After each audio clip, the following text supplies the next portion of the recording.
Donc ce soir, pour cette première rencontre qui a pour titre La démocratie menace-t-elle le numérique? Je ne sais pas si c'est exact, le titre exact. Ou le numérique menace-t-il la démocratie? Oui. Sinon, j'aurais plus de travail. La démocratie. Ah non. Le numérique menace-t-il la démocratie? Oui, c'était pour voir si vous étiez attentif. Donc nous avons le plaisir de recevoir Antoinette Rouvroy et Hugues Bersini. Antoinette Rouvroy est donc juriste de formation, chercheuse FNRS en gouvernementalité algorithmique et chargée de cours à l'université de Namur. Hugues Bersini est informaticien et il dirige le laboratoire d'intelligence artificielle de l'ULB. Tous deux sont intervenus l'année passée à la Maison du Livre dans un événement qu'on avait consacré aux hybridations humain-machine mais pas ensemble. Et Hugues Bersini avait exprimé le regret de ne pas avoir débattu avec Antoinette à cette occasion. Ils se sont depuis, ou même déjà avant, rencontrés. Et si vous cherchez sur votre moteur de recherche préféré, vous en trouverez des traces. Mais ici, il ne sera pas question de vote de jury. On va laisser chacun faire sa propre synthèse. Bien entendu, vous aurez l'occasion de leur poser des questions, mais on ne va pas vous départager, on ne va pas vous opposer. On va peut-être même se rendre compte que vous n'êtes pas si en désaccord que ça. Mais donc, on vous a présenté Hugues Bersini plutôt du côté pour la gouvernance algorithmique et Antoinette Rouvroy plutôt contre. Mais j'avais une première question, comme ça, on va peut-être pas rester dans le binaire. J'avais une première question peut-être de vocabulaire pour Antoinette Rouvroy. On parle généralement de gouvernement, de gouvernance. On sait qu'il y a des différences entre les deux notions, que le gouvernement c'est plus un art, la gouvernance tendrait plus vers la science. Et vous parlez de gouvernementalité. Donc sans rentrer directement dans les algorithmes, pourquoi ce terme? Qu'est-ce qu'il recoupe pour vous? Et est-ce que vous pouvez nous en dire plus? Gouvernementalité, en quelque sorte, marque de façon très explicite un peu mon héritage foucaldien. Michel Foucault est un peu ma langue paternelle, si on peut dire. Et Michel Foucault qui étudiait les rapports, non, il n'étudiait pas, si vous voulez, uniquement le pouvoir par exemple de l'État ou des institutions, des gouvernements, mais ce qui l'intéressait, c'était vraiment les rapports de co-constitution entre les modes de production du savoir, les modes d'exercice du pouvoir et les modes de subjectivation ou de comment on devient sujet. Ce qui me paraissait très intéressant pour moi, c'était précisément que par ce terme de gouvernementalité, on rentre dans une posture de recherche, je dirais. La gouvernementalité, c'est moins une chose qu'une posture de recherche ou qu'une ligne de recherche qui permet justement de contourner trois prismes qui sont un petit peu enfermants et qui sont trop restrictifs par rapport au phénomène du numérique en particulier. Ces trois prismes sont notamment, d'abord, le prisme institutionnel. Quand on parle de pouvoir, on a tendance, un peu spontanément, à penser l'État, les institutions étatiques, officielles, etc. Or, dans la gouvernementalité, gouverne, en fait, d'après Foucault, tout qui est capable ou a l'intention de façonner par avance le champ d'action d'autrui. Et donc, on peut dire que cette architecture gouverne. Le fait que je sois assise sur ce siège avec des accoudoirs qui me permettent certains gestes, mais pas d'autres, par exemple, ça gouverne. Les algorithmes nous gouvernent quasiment en permanence, de cette façon-là, sans avoir nécessairement la légitimité d'une institution étatique, ni l'autorité, ni les mêmes moyens de contrainte non plus. Donc ça gouverne d'une façon bien différente, avec des techniques de gouvernement bien différentes, mais ça produit des effets, même si les algorithmes ne veulent pas nous gouverner, ils produisent des effets de gouvernement d'une manière qui m'intéresse de spécifier. Non pas pour dire « Oh, mais les algorithmes, c'est horrible », pour sortir un peu du binaire. Mais ce qui m'intéresse, c'est de voir quels sont les curseurs qui bougent et qu'est-ce que ça engage sur le plan de la délibérabilité collective des normes. Bon, alors je disais, ça contourne trois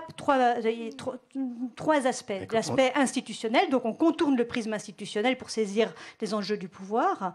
On contourne aussi le prisme subjectif, c'est-à-dire que dans la gouvernementalité, on ne présuppose pas des sujets stables, préexistants à leur rapport avec le pouvoir. Le pouvoir et le sujet, et les sujets sont dans des rapports co-constitutifs, et le pouvoir est quelque chose qui s'échange, qui n'est pas détenu par celui qui a le pouvoir, mais les sujets participent, et donc nous sommes tous embarqués aussi dans cette gouvernementalité algorithmique à laquelle nous participons. Nous sommes des vecteurs de cette nouvelle normativité autant que des destinataires de la norme. D'accord, on va peut-être, voilà. on va de toute façon y revenir.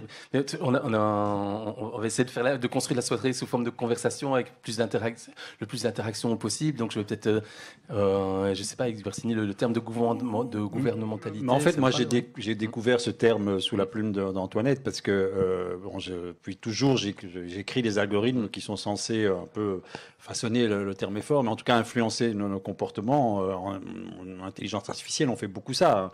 On écrit des algorithmes de manière à automatiser les traitements médicaux, de manière à conduire des voitures autonomes, Donc en fait, moi, mon métier depuis 35 ans, c'était de construire des algorithmes qui essaient de nous faire mieux vivre. Mais c'est vrai qu'avec, si je devais donner une définition de la gouvernance ou des systèmes de gouvernance, ce serait tout dispositif, mais c'est Antoine l'a très bien dit, qui limite un peu nos comportements dans l'intérêt d'un collectif.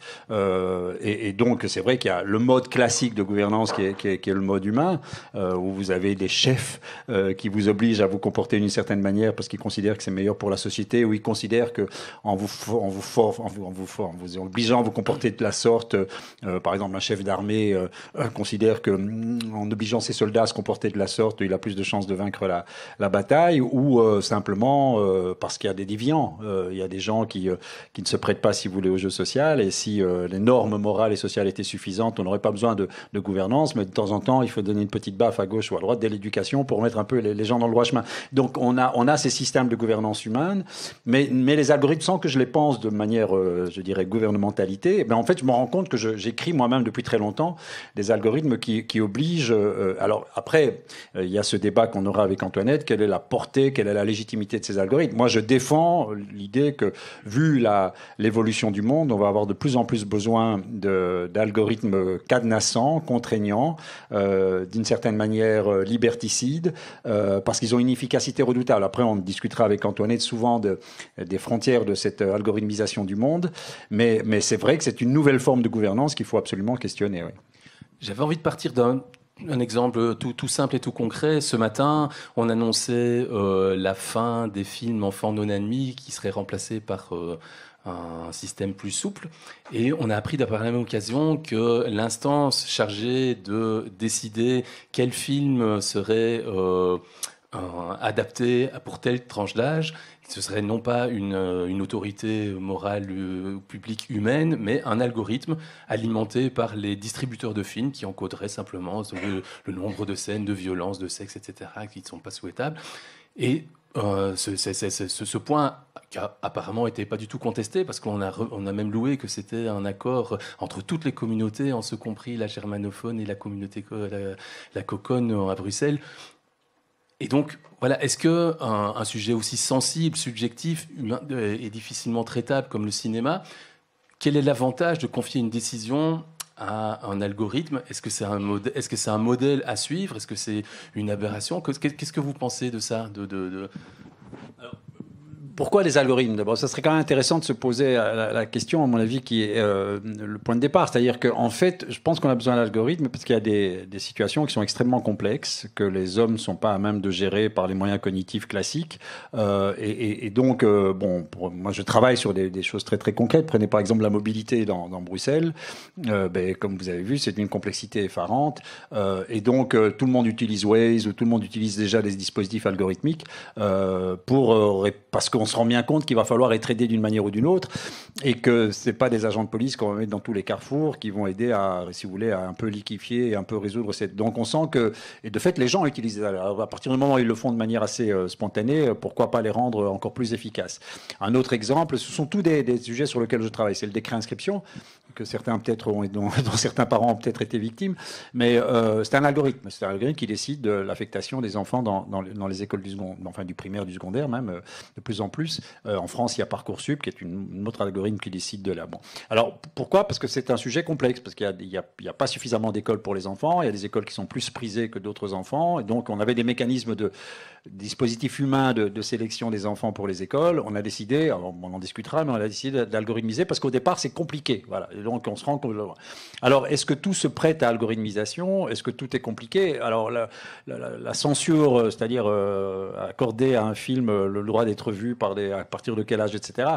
Là, j'ai du mal à comprendre l'apport de l'algorithme, sauf que l'algorithme peut le faire très facilement, puisqu'il pourrait brasser... Enfin, généralement, on dit les algorithmes, ce qu'ils ont aussi, c'est que ils peuvent s'appliquer d'une même manière par exemple, dans le cas des écoles, par exemple, ça marche pareil pour toutes les écoles ou ça marche pareil pour toutes les universités. Dans le cas des films, je suis moins à l'aise. Je ne vois pas l'argumentaire, si vous voulez, qui justifie... bon, donc, vous me l'avez appris, hein, cette histoire d'algorithme. Oui, alors, moi, je pense qu'il faut d'abord savoir en fait, comment s'est construit cet algorithme. Est-ce qu'il s'agit d'un système expert, tout simplement, c'est-à-dire auquel on applique les règles? Il y a des règles, par exemple, qui peuvent avoir été décidées par des experts suite à des délibérations, suite à des conventions, etc. Pour dire certains contenus ne sont pas adéquats pour des enfants de moins de X années. Ça, c'est une règle. Alors, on peut avoir des algorithmes qui simplement appliquent cette règle. Ça, c'est pas très compliqué. Dans ce cas, les informations sont fournies par les distributeurs. Voilà, et c'est simplement, ça c'est ce qu'on appelle les systèmes experts. Mais je ne sais pas comment est fabriqué cet algorithme, mais si par contre ces algorithmes sont fabriqués comme des machines apprenantes, machine learning, ça veut dire qu'elles apprennent. C'est-à-dire que les règles ne sont pas fixées d'avance, si vous voulez, que les critères ne sont pas fixés d'avance, mais qu'ils vont découler de l'analyse des données relatives aux utilisations des utilisateurs. Et donc là, ça pose toute une autre série de problèmes, parce que ça voudrait dire que la norme qui était précédemment décidée, fixée, d'une façon évidemment potentiellement contestable, éventuellement politiquement suspecte ou idéologiquement suspecte, que cette norme elle ne serait plus décidée d'avance, elle dépendrait des comportements de tous. Et donc, il y a une sorte de prétention à une forme de neutralité axiologique qui serait tout simplement, en quelque sorte, une algorithmisation ou une automatisation de la tyrannie de la majorité, si on veut dire les choses très simplement et caricaturalement. Hein. Ça peut être un peu... Alors, et là, je vois un problème. Est-ce que les usages non délibérés, chacun dans son coin, par exemple de contenu culturel sur Netflix, imaginons, hein, sur une plateforme comme ça, est-ce que simplement la juxtaposition non discutée, non délibérée des usages par chacun peut produire ou doit produire une norme qui ne doit pas être délibérée? Là, je ne suis pas tout à fait certaine. Voilà ce que j'en dirais. Dans Netflix, alors moi je sais pas comment il fonctionne hein, ton algorithme. Mais par exemple Netflix, évidemment fait tourner des algorithmes à longueur de temps. Et là c'est un point qui est assez important parce que Netflix prédise le genre de film que vous êtes susceptible de voir sur base des films que vous avez vus et des autres usagers de Netflix. Moi j'ai pas de problème avec ça. C'est-à-dire qu'on a une capacité. Les êtres humains sont très prédictifs. Je sais que ça va peut-être être un moment d'achoppement avec Antoinette parce que les êtres humains sont extrêmement prédictibles. On le voit. Tous les algorithmes, moi je fais tourner les algorithmes, je peux prédire assez bien, en sachant les derniers films que vous avez vus sur Netflix, je peux prédire avec une assez bonne fiabilité les prochains films que vous allez voir. À partir de ce moment-là, hein, bon ça c'est la prédiction, et ça marche bien, parce qu'en fait les gens se ressemblent, et c'est exactement comme ça que fonctionnent les algorithmes d'Amazon, et les algorithmes de Netflix fonctionnent exactement comme ça. Après, ce qui est intéressant, c'est qu'est-ce qu'on fait de cette prédiction ? Et pour moi, là, en effet, c'est là que la norme apparaît. Il n'y a pas de norme dans la prédiction. La prédiction, elle est bonne ou pas bonne, mais on peut dire qu'une prédiction est bonne, puisqu'on peut tester la qualité de la prédiction. Je peux dire, OK, demain, tu vas aller voir ce film-là, et puis je regarde ce que tu vas voir demain, et ben, si tu vas pas voir le film que j'ai prédit, en effet, la prédiction est incorrecte. Mais donc, on peut valider de manière très formelle la qualité d'une prédiction. Mais une fois qu'on a prédit, ce qui est intéressant, c'est qu'est-ce qu'on fait de cette prédiction.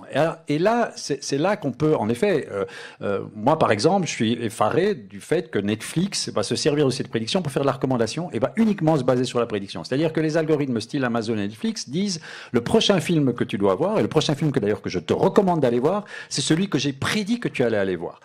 Et ça, c'est un peu débile parce que, en gros, on ouvre une porte ouverte. Tu étais quand même spontanément amené à le voir, mais pour être sûr que tu le rates pas, on va te faire un lien qui fait que, c'est presque le seul lien où tu pourras... Donc, en fait, la recommandation est basée sur la prédiction. Et c'est là que, de fait, on peut discuter d'une autre manière de faire. On pourrait dire, ben non, ben, je vais te prédire justement ce que je vais te recommander ce que j'avais absolument pas prédit que tu allais voir. Ou je vais recommander au hasard. Je vais recommander au hasard. Revenir sur la notion de démocratie, est-ce que la recommandation algorithmique et l'algorithme en général ne va pas quelque part en l'encontre du gouvernement au profit de la gouvernance? C'est pour ça que j'employais ces deux mots au débat. C'est-à-dire de supprimer le débat public. En disant c'est une affaire de techniciens et l'algorithme, c'est trop compliqué, donc l'algorithme va s'en charger. Alors, bon, ça dépend. Dans le cas de Netflix, je suis pas sûre. Je suis pas sûre qu'il y ait ce genre d'enjeu. Mais je pense à d'autres. On peut imaginer d'autres scénarios où on remplace en quelque sorte la loi générale et abstraite par ce qu'on peut appeler des micro-directives, c'est-à-dire des normes. Vous savez, par exemple, il y a cette idée qu'on doit se comporter en bon père de famille.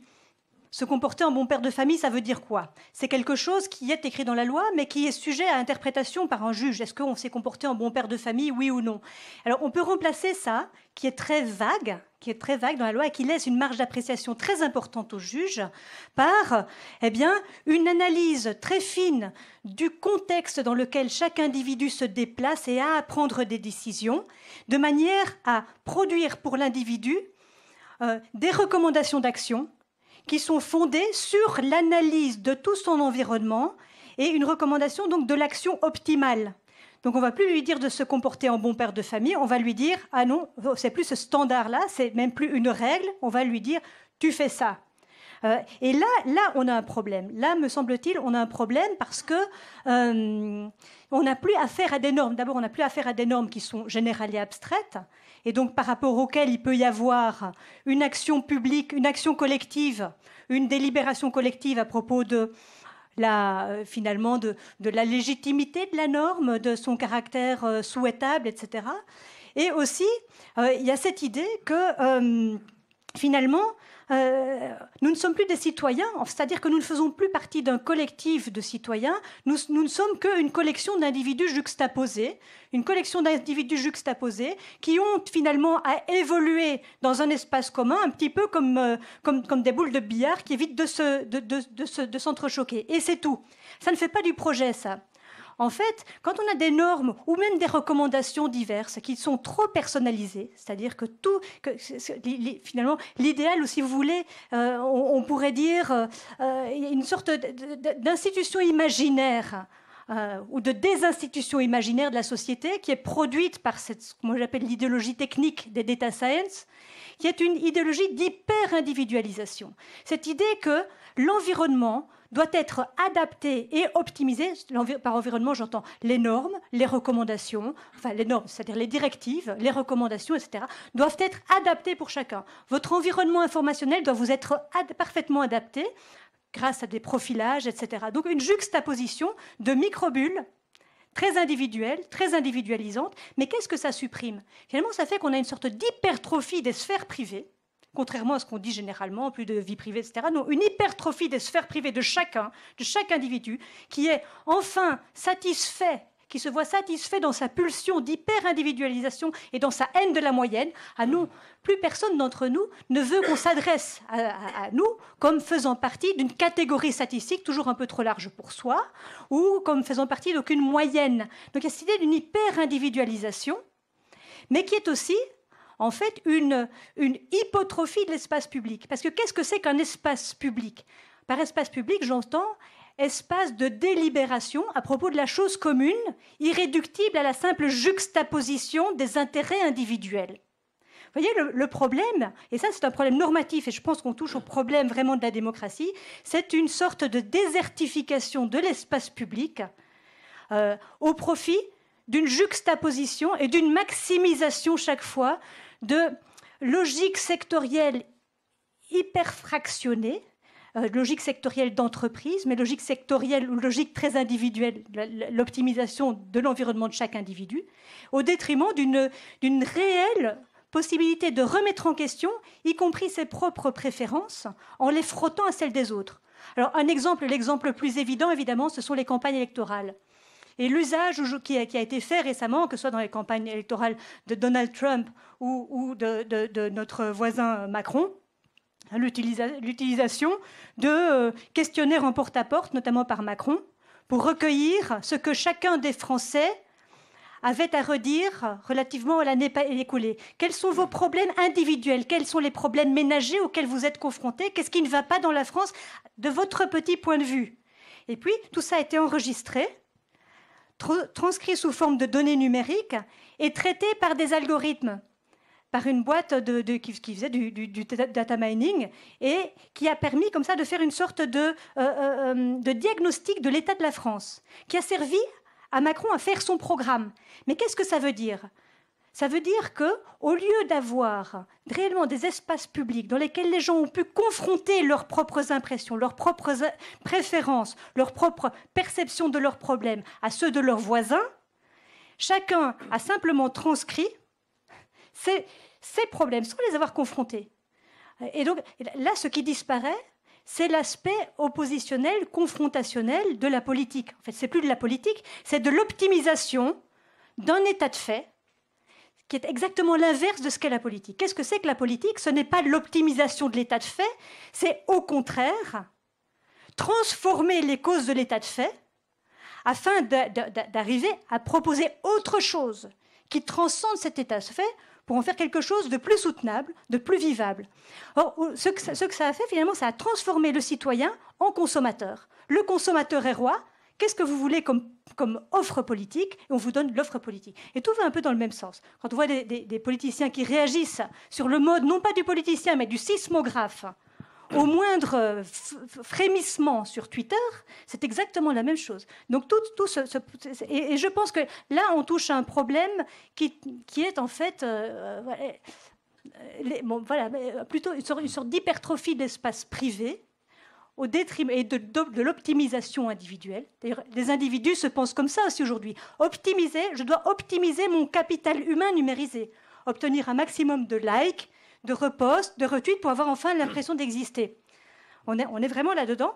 Et le mauvais réflexe du droit et des juristes en général, c'est d'encore rajouter une couche d'individualisation en disant on va protéger votre vie privée, vos données personnelles, on va même faire en sorte que vous puissiez éventuellement les vendre. Et au lieu d'ouvrir sur les enjeux qui sont vraiment structurels et collectifs, on rajoute une couche d'hyper-individualisation. Il y a un politicien flamand qui, jadis, comparait le travail du politique avec celui du disc-jockey, qui est celui qui donnait la musique que les gens avaient envie d'entendre avant qu'ils l'aient imaginé.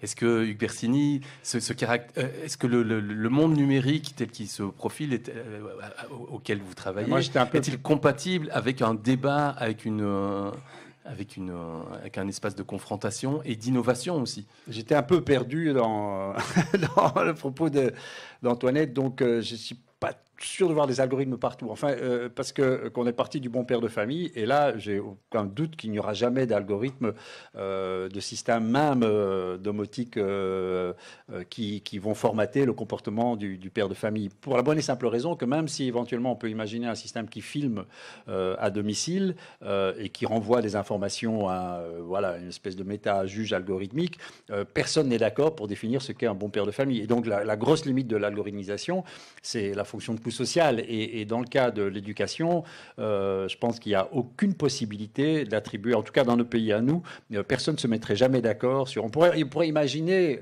que l'algorithme, une fois qu'on lui a défini un père idéal, une espèce de comportement, le nombre de claques, on pourrait même imaginer qu'un algorithme puisse comptabiliser le nombre de claques ou la manière dont on donne à manger, il pourrait faire une analyse d'image.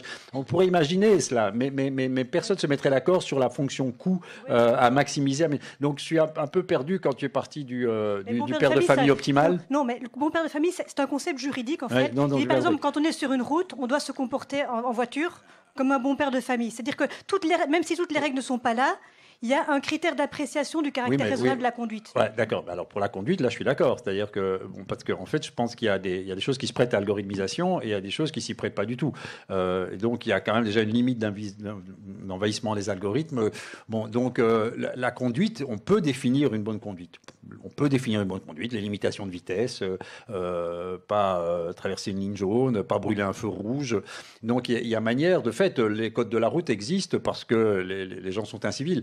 Mais à partir du moment où on sait qu'il y a et c'est bien les règles qui se prêtent le plus facilement à l'automatisation, puisque la voiture autonome existera, et la voiture autonome existera sans code de la route, parce qu'à partir du moment où d'ailleurs les codes de la route ne sont pensés que pour les déviants humains, parce que si les humains étaient formidables, il n'y aurait même pas besoin. Enfin, si c'était formidable, et s'ils avaient un pouvoir d'anticipation extrême, parce qu'en fait, il y a deux raisons pour lesquelles il y a un code de la route, c'est que les gens sont déviants, mais aussi parce qu'ils ne peuvent pas tout anticiper. Donc il faut les aider, il faut leur donner un petit coup de pouce. Mais avec les voitures autonomes, il y aura plus de problèmes. Donc ça prouve bien que dans ce cas-ci, on peut tout algorithmiser. La voiture, le code de la route peut s'algorithmiser. Le bon père de famille, l'harmonie familiale, etc. Même les Chinois dont on parle toujours, parce qu'avec leur fameux crédit social, ça se limite à très peu de choses. Le crédit, ils mettent pas les caméras dans les familles encore. Je veux dire que d'une certaine manière, il y a plus de vie privée dans les maisons en Chine. Surprenant que ça puisse sembler. Il y a moins d'assistants domotiques dans les maisons en Chine, mais en effet, on entend surtout parler du feu rouge ou de la personne qui traverse pas. Bon, et à ce moment-là, il y a une espèce de crise. Alors, on peut ne pas aimer cette évolution si vous voulez essayer. On formate les comportements, en tout cas les comportements du bon citoyen dans la ville. Et là, on peut le faire parce qu'on sait que normalement, on peut pas traverser. Mais donc, ce que je comprenais pas dans ta démonstration, c'est les limites de la portée de ça. Est-ce que tu es d'accord parce que par exemple, si tu es d'accord que les algorithmes t'empêchent de violer le code de la route, puisque là aussi, on peut définir ce qu'est un bon père de famille. Est-ce que tu es d'accord pour ce type d'algorithmisation-là, qui déjà, il y a beaucoup de juristes qui opposent. Moi, j'ai déjà eu des débats avec des juristes, notamment autour d'un dispositif qui empêchait la voiture de démarrer quand on y rentrait avec la laine embuée d'alcool. Et ben, tous les juristes sont contre moi. Alors, je sais pas quelle est ta position, mais ce dispositif existe. Mais les juristes trouvent que c'est tout à fait normal, qu'on a le droit de conduire en état d'ivresse, même si la loi l'interdit, parce que de fait, on va devoir assumer ses actes, on va devoir rendre compte de ses actes, il y a un tribunal judiciaire qui va se mettre en place. Moi, ma position, c'est que non. Moi, je suis pour le dispositif qui empêche la voiture de démarrer quand on y entre en état d'ivresse. Même si ça m'arrive, je ne pourrais plus jamais prendre la voiture, moi, parce que ça m'arrive assez fréquemment. Mais voilà, bon, il faut assumer aussi ces prises de position. Mais les juristes, en général, sont contre. Est-ce que toi, tu es contre parce que là, le bon père de famille, il ne conduit pas sa voiture en état d'ivresse. Alors, exactement. D'ailleurs, si le bon père de famille est pris à conduire en état d'ivresse, il a des problèmes. Ouais. Mais non, alors là, moi, je ne suis pas... oui et non. C'est nouveau. Oui, mais dans ce cas-là, je trouve ça nettement moins problématique que dans d'autres cas, dans la mesure où le fait de prendre sa voiture en état d'ivresse n'est pas un self-regarding act. C'est pas une liberté qui ne concerne que moi. Je mets la vie d'autrui en danger, donc c'est quelque chose. Et déjà, c'est un acte qui est en soi illégal. Mais il peut y avoir des situations dans la vie où on est vraiment, vraiment, vraiment très pressé de démarrer parce qu'on a un enfant qui s'est brûlé avec la friteuse à la maison. Il faut le conduire vite, vite à l'hôpital. On n'a pas nécessairement le temps de mettre sa ceinture de sécurité. Ou il serait même contraire à l'idéal du bon père de famille de passer le temps de mettre sa ceinture de sécurité avant de démarrer. Non, mais c'est statistiquement très rare. Si tu t'intéresses de la vie d'autrui... mais l'argument est statistique. L'argument est statistique. L'enfant brûlé et qu'on doit conduire à l'hôpital, ça arrive une fois sur 1 million, alors que le nombre d'accidents que commettent les conducteurs en état d'ivresse, ça arrive très souvent. Mais je dirais que la gouvernementalité algorithmique, déjà ça je ne mettrais pas dans la gouvernementalité algorithmique parce que c'est ça que j'essaie de savoir. Qu'est-ce que tu mets là-dedans ? Pour moi, la gouvernementalité algorithmique implique une modélisation du comportement humain à l'échelle vraiment individuelle. Or ici, c'est pas une modélisation du comportement humain. Toute personne, quel que soit son profil, si elle empeste l'alcool, ne va pas pouvoir démarrer. Ou si elle n'a pas mis sa ceinture. Donc, y a pas de mode, pour moi, ça ne rentre pas nécessairement là-dedans. Et je trouve ça moins problématique. Par contre, en règle générale... Mais dis-moi un exemple avec un algorithme qui te choque, qui existerait déjà, parce qu'on peut après fantasmer sur l'envahissement des algorithmes qui te choque. Oui. Alors, un algorithme qui me choque, c'est par exemple les algorithmes de ce qu'on appelle de justice prédictive, qui sont utilisés notamment aux États-Unis, mais pas seulement, pour prévoir ou pour donner des recommandations aux juges de l'application des peines relativement au risque de récidive d'une personne qui aurait demandé sa libération conditionnelle. Là, ça me choque.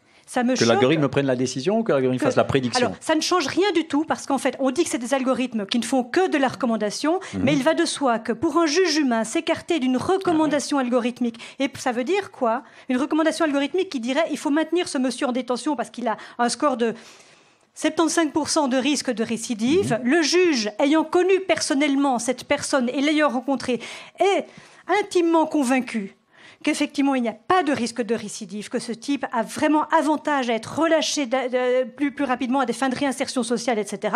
Mais l'algorithme lui recommande de le maintenir en détention. Quel juge sera suffisamment courageux pour aller contre la recommandation algorithmique et pour éventuellement avoir à justifier le fait aussi d'aller contre la recommandation algorithmique dans le langage algorithmique? Parce qu'on ne va pas contre une direction algorithmique argumenter dans un langage humain et linéaire avec des mots et des poèmes de Ronsard lorsqu'on a un pourcentage en face qui a l'autorité du chiffre. Donc ça devient très très difficile. Alors, ce n'est pas de la faute de l'algorithme. Tout dépend, si vous voulez, la force normative d'une recommandation algorithmique et le fait que systématiquement, presque systématiquement, elle se transforme en fait en de la véritable décision par le fait que les humains obéissent, ça ne dépend pas de l'algorithme en fait. Ça dépend de tout le contexte socio-technique. Il y a par exemple des entreprises qui seront plus ou moins favorables à la prise d'initiative et prise de risque de leurs employés et d'autres beaucoup moins. Ça va conditionner évidemment l'attitude de l'agent humain. Mais donc tu refuses dès la prédiction, tu ne veux même pas la prédiction. C'est-à-dire que les 75%, tu ne veux pas qu'un algorithme soit là pour... Je dirais que la prédiction, elle est extrêmement utile à la fois, parce qu'elle peut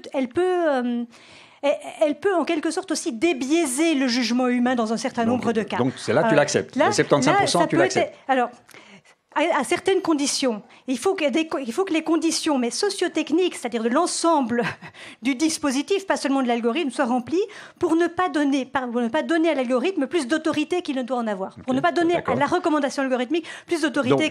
Et donc il faut de l'interprétation. Donc le juge peut dire, OK, même si l'algorithme me dit qu'il a des chances importantes de récidiver, je vais le libérer malgré tout. Et parce qu'en effet, je pense qu'il y a certaines choses que l'algorithme n'a pas pris en considération, donc il peut questionner, si vous voulez, la validité de l'algorithme. Alors tu me dis, ça va être difficile à faire parce que de fait, il pourrait y avoir un retournement si en plus il s'avère que la personne commet une récidive. Alors ça serait une catastrophe parce qu'on le dira, ben, l'algorithme te l'avait dit et tu n'as même pas suivi. Mais c'est pas grave. C'est-à-dire qu'en fait, le juge pourrait quand même encore se défendre en disant, ben, il y a quand même le fameux biais, il y a une chose qu'on n'a pas prise en considération. Si on l'avait prise en considération, c'est-à-dire si on avait pris cet attribut en considération, ça serait pas 75%, ce serait 40%. Mais donc absolument. Le juge pourrait, mais il doit jouer alors le jeu de l'algorithme. C'est-à-dire il doit dire, votre algorithme m'avait dit. Et puis même 75%, ça laisse 25%. C'est-à-dire que lui, s'il y avait 25% de possibilité que l'algorithme se soit trompé d'une certaine manière. Et donc, voilà. Mais moi, je suis tout à fait d'accord. Moi, je suis d'accord avec toi que c'est pas l'algorithme qui doit décider oui ou non de libérer la personne. Et que de fait, 75%, c'est déjà pas 100%. Et même si c'était 100% de récidive, c'est-à-dire que même si on est sûr, on ne pourra jamais l'être parce que de toute façon, on ne sait pas tester cela. Mais même si il doit y avoir moyen, c'est-à-dire moi, je suis d'accord avec toi que dans des décisions si sensibles que cela, il faut laisser, mais j'avais l'impression que toi, tu freinais, si tu veux, sous prétexte que de fait, le juge va avoir du mal à se retourner contre l'algorithme, tu freinais dès l'utilisation de la prédiction, quoi. Alors que la prédiction peut être utile. Alors, elle peut être c'est une aide à la décision, c'est une aide à la prise de décision. On en a discuté tout à l'heure. Je pense même qu'à condition de revaloriser, à la fois que les juges acquièrent une culture algorithmique, c'est-à-dire qu'ils ne mystifient pas ces dispositifs.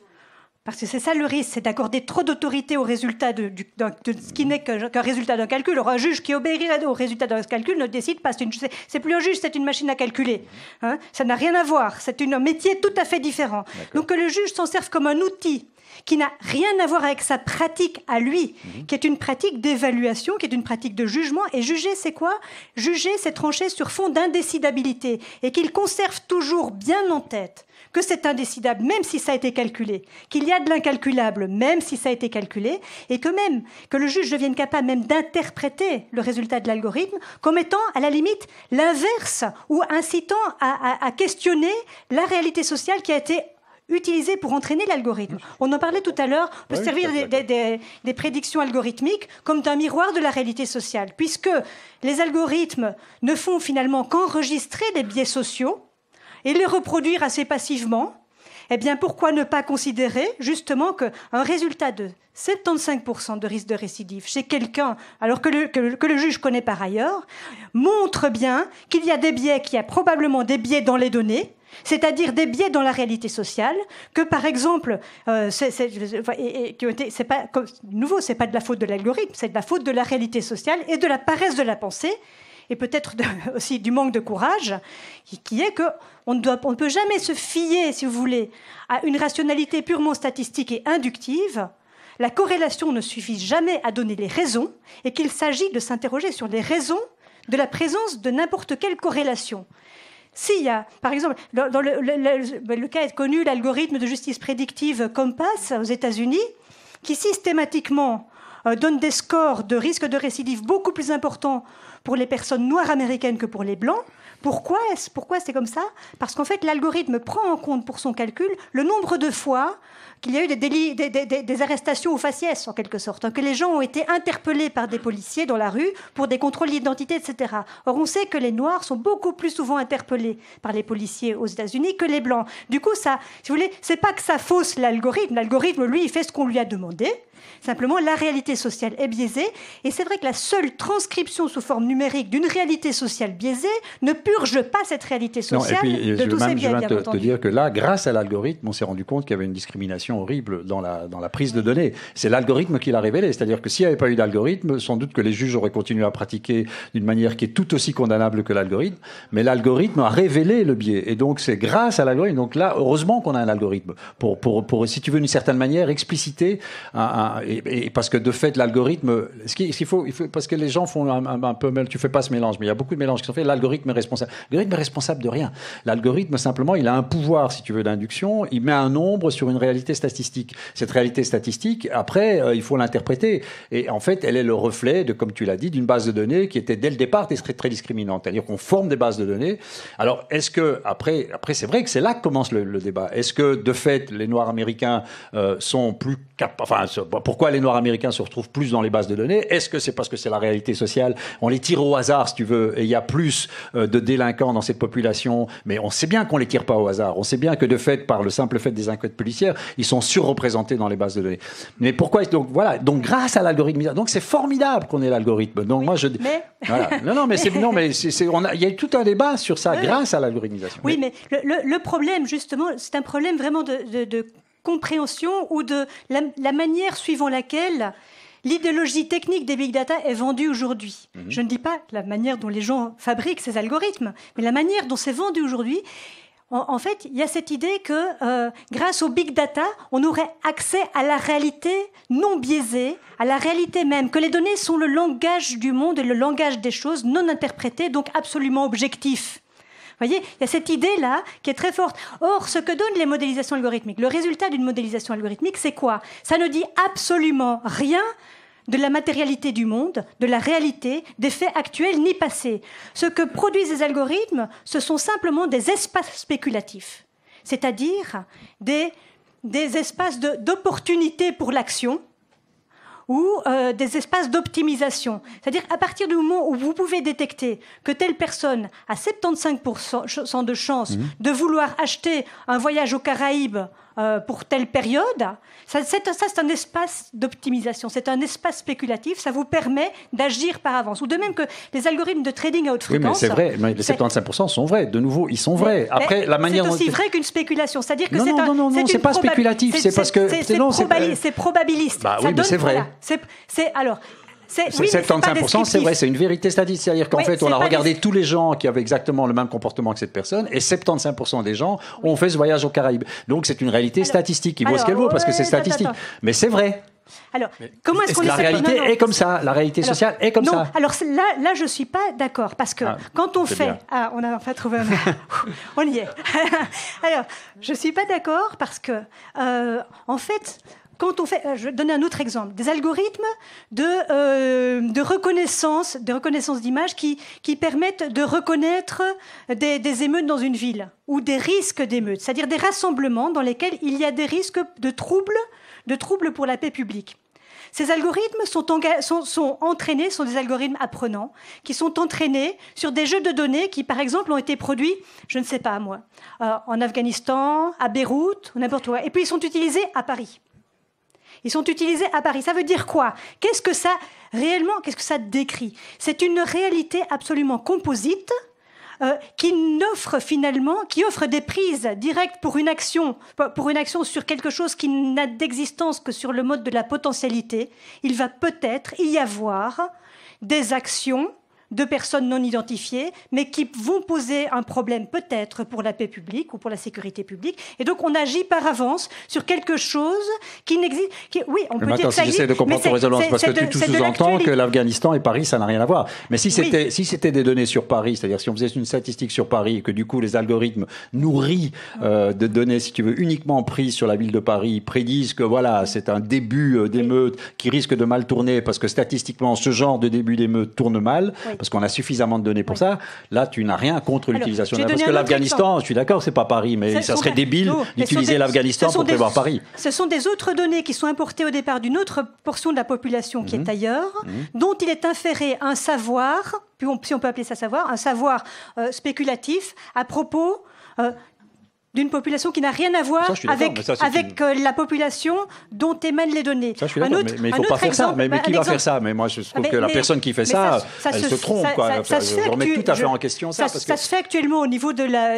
c'est mal fait, alors ça, c'est très critiquable. Alors, un autre exemple, la détection du risque de non-remboursement de crédit. Disons que j'habite à Saint-Josse-ten-Noode, un exemple au hasard, et voilà que je demande un crédit. Moi je travaille au FNRS, un boulot assuré, super bien payé, pas de souci. Je suis dans la recherche, je gagne de l'or en barre. Et donc, je veux m'acheter une résidence secondaire. Et je prends un crédit pour ça. Je vais avoir un crédit. Seulement, dans mon quartier, eh bien, il y a que des gens qui ont du mal à rembourser leurs dettes. Alors la banque regarde mon code postal et peu importe comment moi je me suis comportée par le passé, c'est la première fois de ma vie que je prends un crédit, j'ai un contrat à durée indéterminée, etc., bonne famille, tout ça. Peu importe comment je me comporte, comment mes aïeux se sont comportés et même comment mes descendants vont se comporter plus tard, je n'obtiendrai jamais ce crédit parce que j'habite une commune avec un code postal dans lequel il y a des personnes qui ont des difficultés de remboursement. Ou si j'étais chinoise, score de crédit social, j'ai dans mon réseau équivalent de Facebook, je ne sais plus comment ça s'appelle, des gens qui ont des problèmes de drogue. Moi, j'ai jamais rien touché. Mais je cherche un emploi ou je cherche un appartement, on me refuse ça. Mais je vais continuer.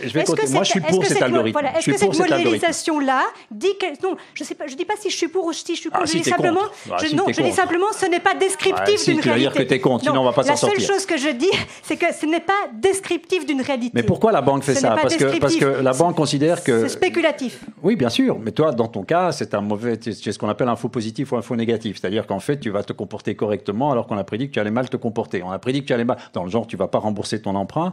Pourquoi on a prédit ça? Parce que la majorité des gens qui habitent ton quartier, bon, je peux continuer sur ton exemple, hein, bon, je ne suis pas sûr que les banques font ça exactement, mais soit, admettons qu'elles le fassent.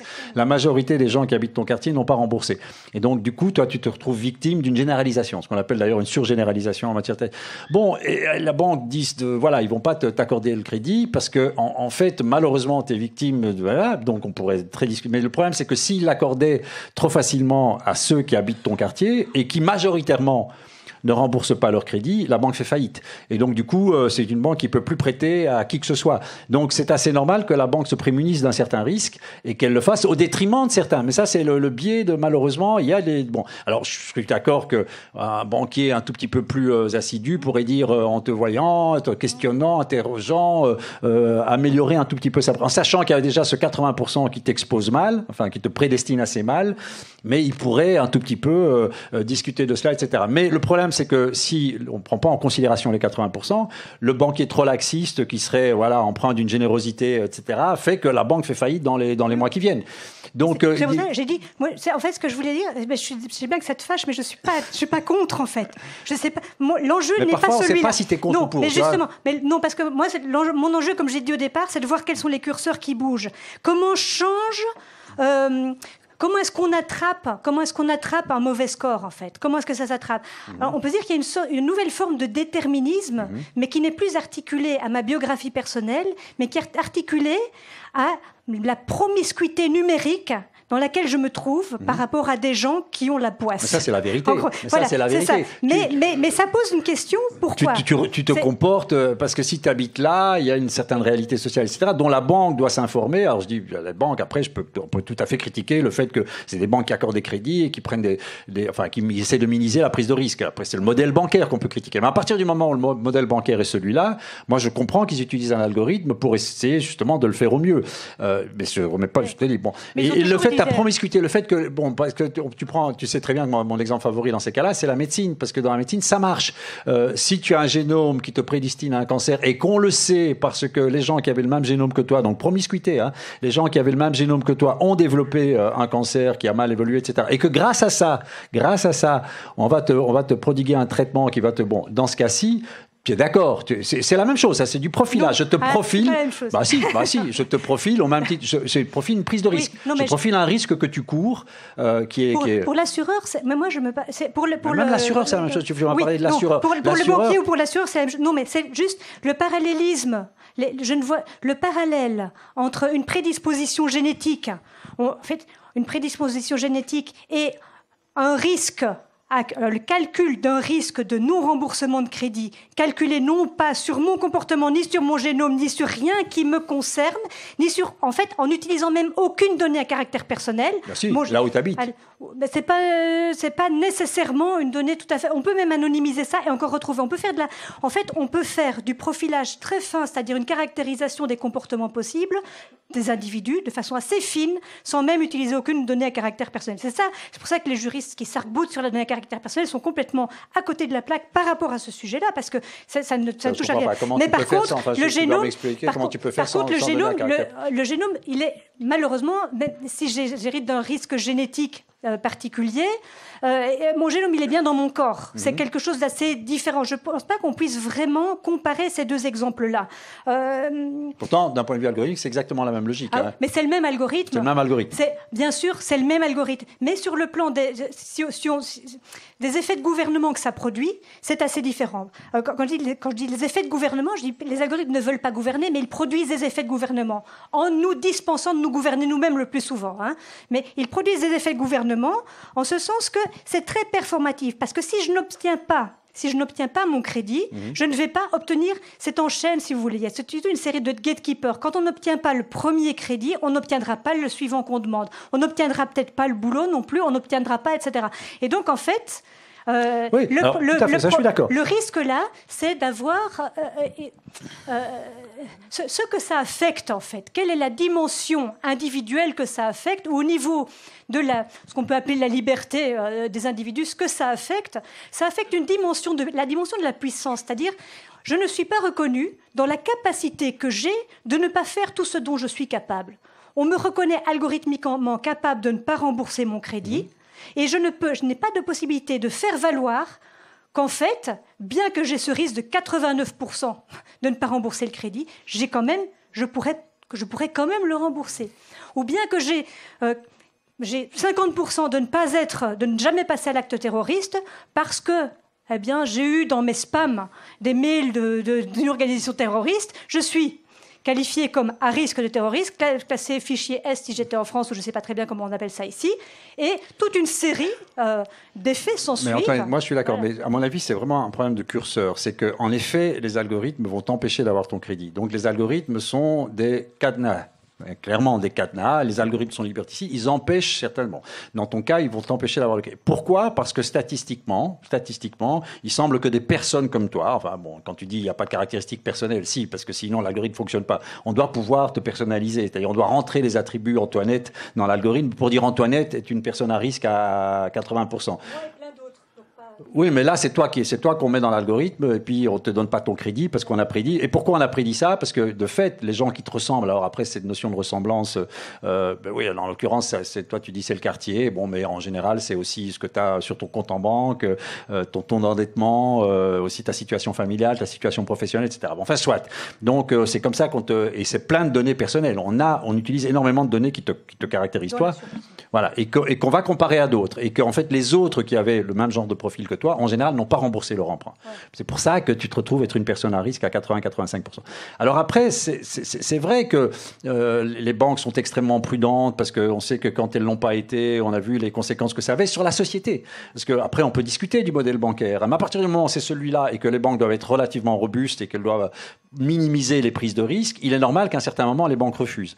Alors, voilà, à partir de quand elles doivent refuser ou pas. Et je pense que la grosse difficulté, c'est les algorithmes renforcent, si tu veux, ce pouvoir de cadenassage, de formatage des comportements pour un bienfait sociétal dont nous devons discuter. Et là, je te rejoins complètement, c'est-à-dire que ces algorithmes-là, ils agissent avec une efficacité redoutable. Comme tu l'as dit, l'algorithme est plus efficace que le banquier, parce que si le banquier pourrait être encore ému par une attitude que tu aurais qui fait que, bon, même si tu es une personne très à risque, tu vas lui faire les yeux doux, etc., donc tu vas réussir à obtenir l'emprunt, eh bien, l'algorithme va l'empêcher. Parce que, de fait, et comme tu dis, en plus, l'algorithme a un pouvoir de normativisation qui fait que, bon, on va le suivre. Mais cette efficacité, c'est ce que moi je défends dans l'algorithme. C'est-à-dire que c'est pour ça qu'ils sont là, c'est qu'ils sont d'une extraordinaire efficacité. Et il faut les prendre pour ce qu'ils sont. À partir du moment où ils sont d'une extraordinaire efficacité, ils ont des effets redoutables, et notamment des effets d'amplification des inégalités. C'est ce qui s'est passé avec des algorithmes style, en effet, toi tu dis, une fois je suis catalogué comme une personne qui n'aura jamais d'emprunt, ça va être difficile pour l'algorithme de revenir sur une première décision qu'il a prise. Donc t'es prise dans une espèce de cercle vicieux algorithmisé, etc.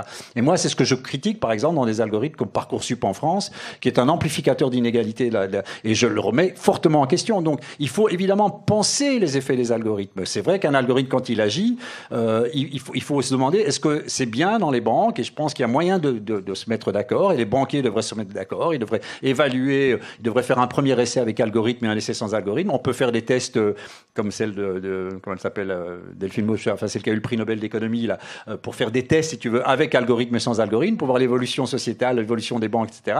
Parce que c'est vrai qu'ils sont beaucoup plus rigoureux, si tu veux. Et donc, ils ont des conséquences sur nos manières d'être. On se comporte aussi de manière voulue par les algorithmes. Ça change nos manières de nous comporter. Parce qu'on a envie que l'algorithme, donc on va se débrouiller pour... Et c'est horrible, parce que c'est vrai que c'est un formatage social, les algorithmes. Mais jusqu'où on est d'accord d'aller? On est d'accord, par exemple, que les automobilistes se comportent de manière un peu plus correcte que ce qu'ils ont l'habitude de faire. On peut être d'accord que les banques acceptent une prise de risque etc. Donc on peut se mettre d'accord là-dessus. Et là, je suis tout à fait d'accord avec toi, c'est que les normes sociales, c'est pas les algorithmes qui les inventent, c'est nous qui devons les inventer. On doit regagner le contrôle sur ce que les algorithmes font. Surtout que les algorithmes sont d'une efficacité redoutable. Ils vont amplifier encore plus, éventuellement, des phénomènes sociaux qu'ils sont censés combattre. Justement, les inégalités d'accès dans les universités, les inégalités d'accès au crédit, les inégalités, les algorithmes sont tellement implacables qu'on va avoir du mal à se retourner. Donc là-dessus, je suis tout à fait d'accord avec toi.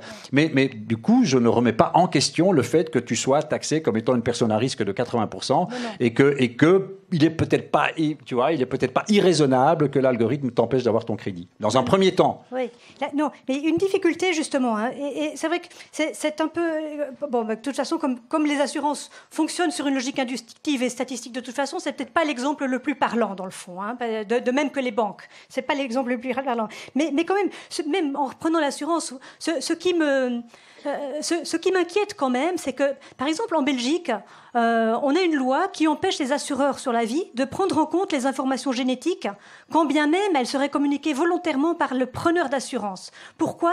Parce qu'on a considéré que cette asymétrie d'information qui est contraire finalement à l'idée d'une justice actuarielle, hein, mais conforme à l'idée qu'on se fait d'une justice sociale, est une question, en fait, c'est une asymétrie d'information que le législateur a jugé bon de maintenir et de même de par la force pour justement, afin en quelque sorte, domestiquer la corrélation de manière à la rendre compatible avec l'idée qu'on se fait de la justice sociale et que finalement le génome, pour reparler de lui, n'est que le résultat d'une loterie dont personne n'est vraiment responsable, etc. Alors il y a des jugements de valeur, évidemment, des jugements de valeur, et qui doivent être assumés comme tels et critiqués comme tels. Par exemple, dans le contexte de l'assurance, le fait de fumer, par exemple, n'a été pris en compte que très, très, très tardivement, quand bien même on avait toutes les données cliniques qui montraient que le fait de fumer exposait à un risque de décès prématuré. Pourquoi ? Parce que les patrons d'assurance fumaient le cigare, presque tous. Et donc, ils n'avaient pas très envie de prendre en compte ce critère-là. Donc, vous voyez, et ça c'est humain. Ça c'est authentiquement humain. Jamais un algorithme qui verrait ça, ou qui verrait qu'on ne prend pas en compte les données génétiques, dirait mais ils sont fous ces humains, ils sont totalement irrationnels, c'est complètement fou. Mais vous voyez... Toi, alors de nouveau, tu es pour... je vais défendre l'idée que l'assurance doit prendre en considération les données génétiques. Hein, mais Oui, mais alors moi, en fait... Moi, la question que je me pose, c'est pas si l'assurance doit le prendre ou pas. Finalement, ça relève du débat public. Je tiens à ce que ce genre de questions tombe dans le débat public. Ça doit faire l'objet du débat démocratique parce qu'en fait, les critères de mérite, de besoin, de désirabilité, de dangerosité, qui président à la distribution des opportunités dans notre société, ne peuvent jamais être sous-traités, la détermination de ces critères ne peut jamais être sous-traitée à des dispositifs algorithmiques et soustrait à la délibération collective. Or, c'est ce qui se passe. Mais où tu la mets, la délibération? Parce que prends l'exemple des assurances, on va être très, très, très, très banal. Le législateur, en fait. L'exemple des assurances. On admet que les assurances sont une forme de solidarité, si tu veux, sociale. Bon, les gens bien portants vont payer pour les gens malades. Jusqu'à quel montant, si tu veux, Bon, et cette solidarité, on peut en débattre, on peut en discuter, etc. Et dans le cas du génome, hein, je vais être un petit peu brutal, imaginons que, parce que j'aime bien les exemples, j'aime bien être très, très, très, très concret pour interroger les gens sur des cas pratiques. Imaginons que ton génome, tu as une mutation qui te prédispose à un cancer du poumon. On peut le dire aujourd'hui, hein, puisque vous savez qu'il y a une mutation, le BRCA1, qui te prédispose au cancer du sein. Donc malheureusement, les femmes qui ont cette mutation, maintenant, dans la plupart des cas, se font même retirer les seins parce que c'est finalement le meilleur traitement. Mais ça, on le sait depuis quelques années grâce à l'algorithme et grâce à l'intelligence artificielle. Mais imaginons que ton génome, il est inscrit dans ton génome une prédisposition au cancer du poumon. Bon, voilà, ça c'est un fait statistiquement établi. La plupart des gens qui ont cette mutation ont un cancer du poumon. Et donc ton assureur te dit, bon voilà, sachant cela, écoutez, votre assurance va un peu dépendre de votre comportement. À partir du moment où vous êtes prédisposé à cela, bon, préférez que vous fumiez pas. Voilà, non, mais je vais jusqu'à la logique, tu vois. Donc, si vous fumez, vous faites supporter une solidarité qui est quand même assez discutable. Vous pourriez peut-être fumer, est un acte délibéré, on pourra en décider. Il y a moyen, on va considérer que c'est pas ton génome qui te force à fumer. Tu as encore la liberté de décider de ne pas fumer, mais que voilà, qui te force. Alors, à ce moment-là, tu serais complètement irresponsable, etc. Mais ça, je crois pas qu'on ira jusque-là, parce que je pense que le cerveau est très important dans la prise de position. Mais en revanche, il est possible que ton génome te prédispose à un cancer du poumon et que de fait, dans ce cas-ci, la cigarette est beaucoup plus dangereuse pour toi qu'elle le serait pour un autre. Tu le sais, ok? Et ton assureur te dit, bon, écoutez, votre assurance, ça va dépendre de votre comportement. T'es choqué ou pas? Alors... Ah oui, mais en pratique, quoi. En fait, c'est pas à moi d'être choqué de ça. Je me dis ça, c'est un enjeu collectif, en fait. Et non, mais c'est vrai. Je pense que ça dépend de la société dans laquelle on est et des théories de la justice dans lesquelles on se reconnaît. Ah ouais, je suis d'accord. Donc c'est pas. Moi, je suis pas habilité. Solidarité jusqu'à un certain point. Jusqu'à un certain point. De même que par exemple chez nous, on a une présomption d'innocence qui dépend aussi, qui est aussi un acquis qu'on pourrait aussi remettre en cause. Mais bon, jusqu'à présent, ça fait partie du tronc commun de notre culture en droit pénal d'avoir la présomption d'innocence, par exemple. Donc ça n'est pas à dire rediscuter, ou c'est comme ces mécanismes de solidarité, parce qu'après tout, qu'est-ce que c'est que l'assurance? L'assureur, ce n'est rien d'autre qu'un fabricant de micro-contrats sociaux entre personnes qui s'assurent mutuellement, donc c'est de l'organisation de la solidarité. Tout à fait. Le risque aujourd'hui, avec les big data et la possibilité de très grande individualisation, et donc de très grande fragmentation de ces communautés de risques, à la limite, on pourrait à la limite calculer, et c'est l'obsession contemporaine, hein, le coût réel que chacun représente, le risque réel de chacun, ce qui ne veut strictement rien dire, parce qu'un risque, c'est toujours collectif, ça n'existe pas un risque réel, sinon c'est pas un risque, on calcule pas un risque, ça c'est un pur danger. Mais aujourd'hui, on est en train de passer, ça qui moi m'alarme aussi, c'est qu'on est en train, grâce à ces dispositifs algorithmique et à la disponibilité des données massives, on est en train de passer d'une société actuarielle et d'une société de l'assurance à une société post-actuarielle, d'hyper-individualisation et d'obsession pour le coût réel, qui fait qu'en fait, ça va être chacun pour sa pomme. Ça va être... Alors, dans certains cas, on peut se dire, mais ça peut avoir des impacts positifs. Par exemple, mettre une boîte noire dans chaque voiture et faire dépendre les primes d'assurance du comportement des automobilistes. Mais pourquoi pas? Parce qu'alors, à ce moment-là, c'est un exemple qui me vient immédiatement en tête. Il existe. Mais ça existe, mais pourquoi pas? Parce que ça peut pousser à des comportements vertueux. Par contre, suivre dans les supermarchés, suivre les gens, voir dans quel supermarché ils vont. Est-ce qu'ils achètent du bio ou est-ce qu'ils n'achètent pas du bio? Et faire dépendre la prime qu'ils vont devoir payer. Imaginons qu'on doive payer pour l'assurance d'assurance santé, faire dépendre la prime d'assurance santé du fait que les gens achètent dans un bon magasin, bien achalandé, de bonne qualité, du bio uniquement, n'est-ce pas? Ça veut dire qu'ils ont déjà les moyens et qu'ils ne vont pas au Lidl du coin ou qu'ils ne mangent pas des hamburgers ou des frites tous les midis. À ce moment-là, je trouve qu'il y a un enjeu. Effectivement, c'est de l'ordre du comportement. On peut se dire, c'est punissable de mal manger parce qu'on coûte cher à la sécurité sociale, in fine. Sauf que tout le monde n'est pas égal par rapport à ses possibilités de bien manger aujourd'hui. Et donc, tu vois, moi, je retourne chaque fois parce que tu accuses les algorithmes de choses dont ils sont absolument innocents. C'est pas les algorithmes. Non, mais c'est-à-dire que la société dans laquelle on veut vivre, qui est, par exemple, si tu veux, la portée de la solidarité des biens portants vis-à-vis des malades qu'on accepte, et notamment sur base du comportement de ceux qui sont censés être malades parce qu'il y a quelque chose qui les prédispose à ça. Je suis tout à fait d'accord, mais 1000 fois d'accord avec toi que ça doit se discuter. Mais du coup, moi, donc en fait, on est relativement d'accord sur ce plan. Mais j'ai parfois l'impression que dans ton propos, tu dis il faudrait même pas que ces algorithmes existent. Je dis pas ça en fait. Je dis juste que malheureusement, bien souvent, parce que non pas les gens qui fabriquent les algorithmes, mais parce que le grand public a une confiance presque aveugle dans l'objectivité ou dans le fait que en fait, grâce aux algorithmes, on aura enfin accès à la juste mesure des choses sans avoir à évaluer la justice des situations, ce qui est très confortable et très peu fatigant, en fait. On a tendance, je parle de nous tous, et de la culture dans laquelle nous sommes, en fait, actuellement. Et je pense que ce n'est pas du tout de la faute des algorithmes. Je pense effectivement que c'est un enjeu, et c'est pour ça que je parle moins de symptomatologie. Ce que j'aime bien chez les algorithmes, si tu veux, c'est que c'est même pas ce que les algorithmes, ce qu'ils vont, c'est qu'ils nous forcent à nous questionner. C'est-à-dire qu'en fait, on ne se questionnait pas de certaines des choses. Tu vois, par exemple, les accès, je vais prendre des choses comme des préinscriptions ou les accès dans les universités, etc., étaient extraordinairement inégalitaires, déjà.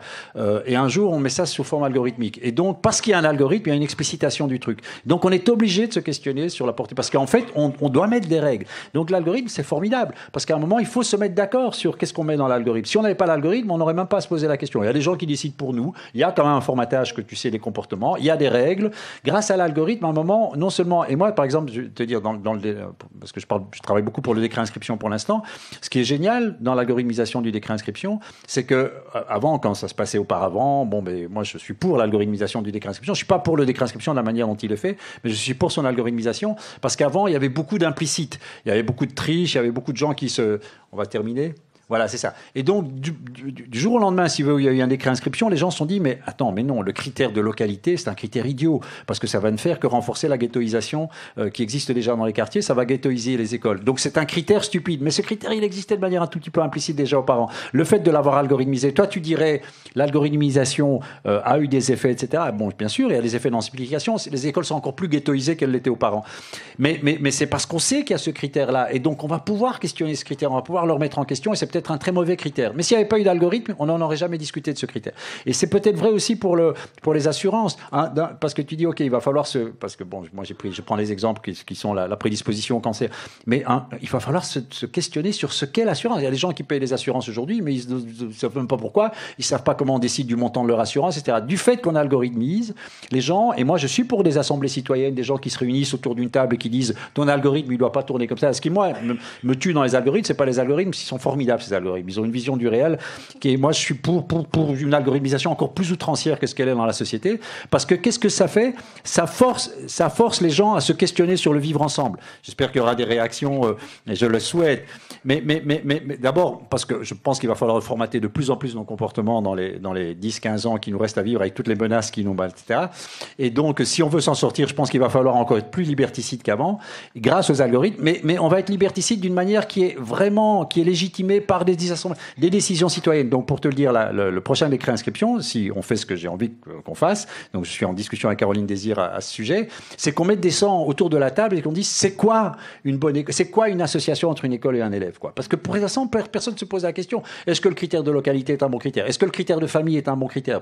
Est-ce que le critère des résultats scolaires est un bon critère? Peut-être que c'est un bon critère. En France, quand j'ai débattu sur Parcoursup, c'est très clair, c'est inégalitaire. Les meilleurs étudiants vont dans les meilleurs unifs. C'est écrit dans la l'algorithme.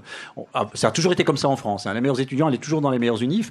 Mais là, on a mis un algorithme qui le dit explicitement. Ça ne fait qu'accroître les inégalités scolaires. Macron est très content. Il y a beaucoup moins de taux d'échec dans les universités qu'avant. Et bien évidemment, puisque il y a plus que les bons qui vont dans les universités, donc c'est sûr que le taux d'échec a diminué. Mais du coup, moi, c'est un algorithme que je déteste, Parcoursup, parce que je trouve qu'il est profondément inégalitaire. Mais on s'est dit, maintenant, en France, on commence à se dire, mais les accès dans les universités sont profondément inégalitaires. On l'a toujours su. Mais quand on voit l'algorithme et qu'il y a des gens qui vous disent, mais voilà, regardez comment ça fonctionne, on a une explicitation des règles sociales. Et on a une explicitation du besoin de vivre ensemble. On sait, on se met autour d'une table et on émet. Et ça, on n'avait pas avant. Donc, vive l'algorithme. Alors, bon, juste alors, pour répondre très vite et vraiment pour exprimer enfin un vrai désaccord.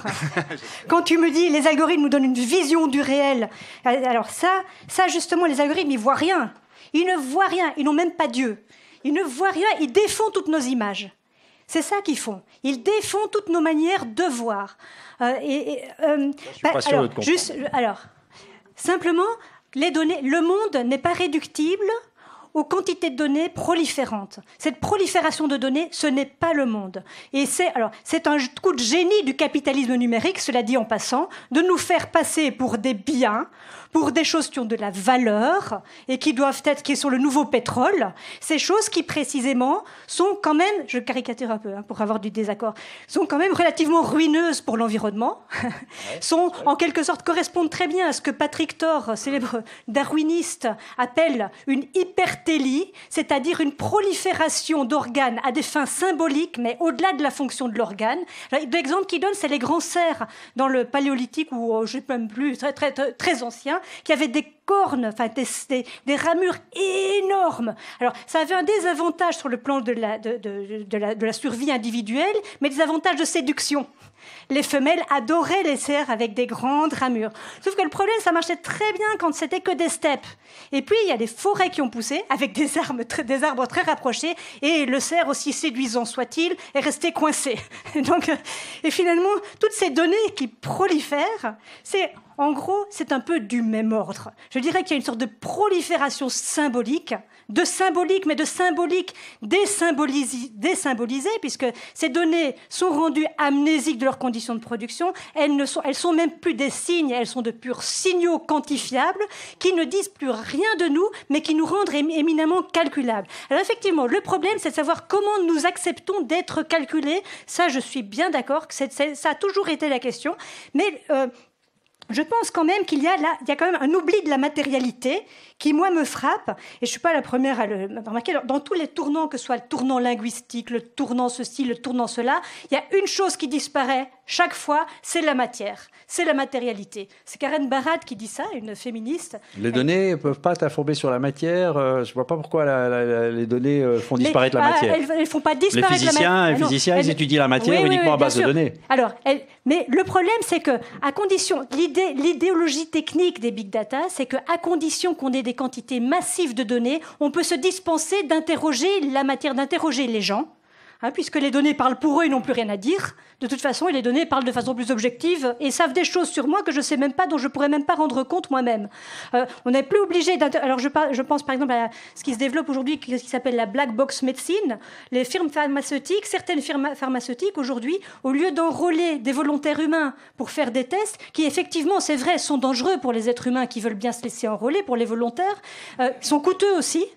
Ils tendent à faire des pures simulations sur des quantités massives de données. On sait que parmi les données massives, celles qui croissent le plus rapidement et de façon exponentielle, ce sont les données de santé.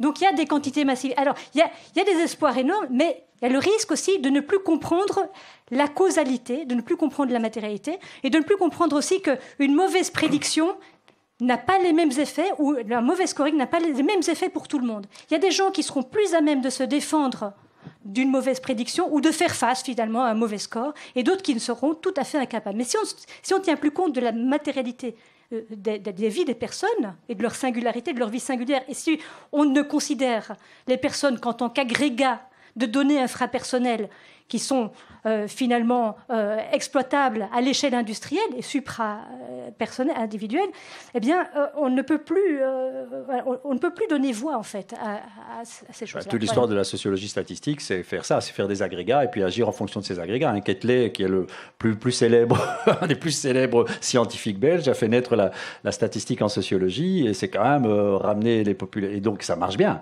C'est ce qui a permis à Florence Nightingale, dès le XXe siècle, de sauver des centaines de milliers de vies en Angleterre en se servant de la statistique sociale. Je propose qu'on reste sur ce léger désaccord et sur cette belle image du cerf cerné par la forêt et qu'on prenne quand même quelques interventions de l'assistance pour que donc vous aurez encore l'occasion d'y répondre, mais peut-être brièvement à chaque fois pour qu'on prenne plusieurs interventions. Et déjà, merci.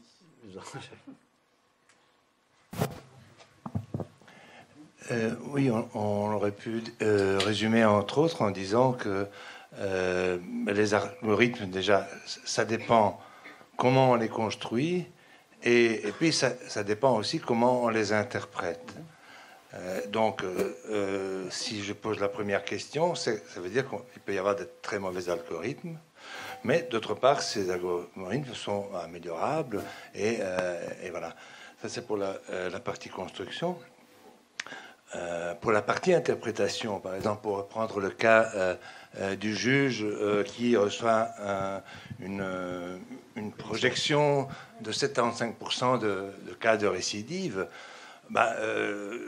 tout le droit est basé sur le principe, pas le fait de l'innocence, sur le principe que le doute profite à l'accusé.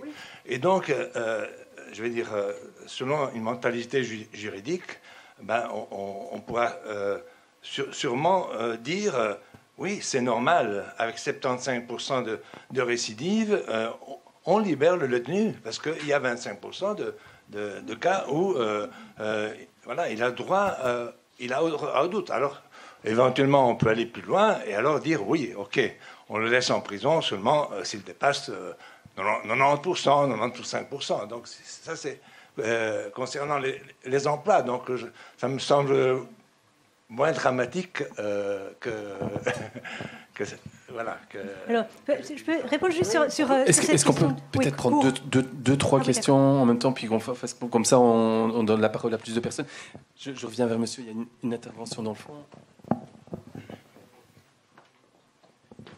Essayez d'être bref chacun, si vous voulez bien, parce qu'il y a beaucoup de prises de parole, à mon avis. On va aller rapide. En tout cas, un grand merci pour le débat. Bon, est-ce que finalement, parce que bon, chez moi, par exemple, dans mon pays, autrefois, il existait un métier qui faisait ça, qui faisait ce que les algorithmes font. C'était les Bahanoussi, c'était en fait, on les appelait des devins, ou c'était des gens qui donnaient des visions, qui donnaient des prédictions. Aucun Mohammed, aucun roi ne pouvait régner s'il n'avait pas cette personne à côté. D'accord ? Tu ne pouvais pas commencer un règne sans avoir une personne comme ça, qui faisait ta vision, qui donnait ta vision.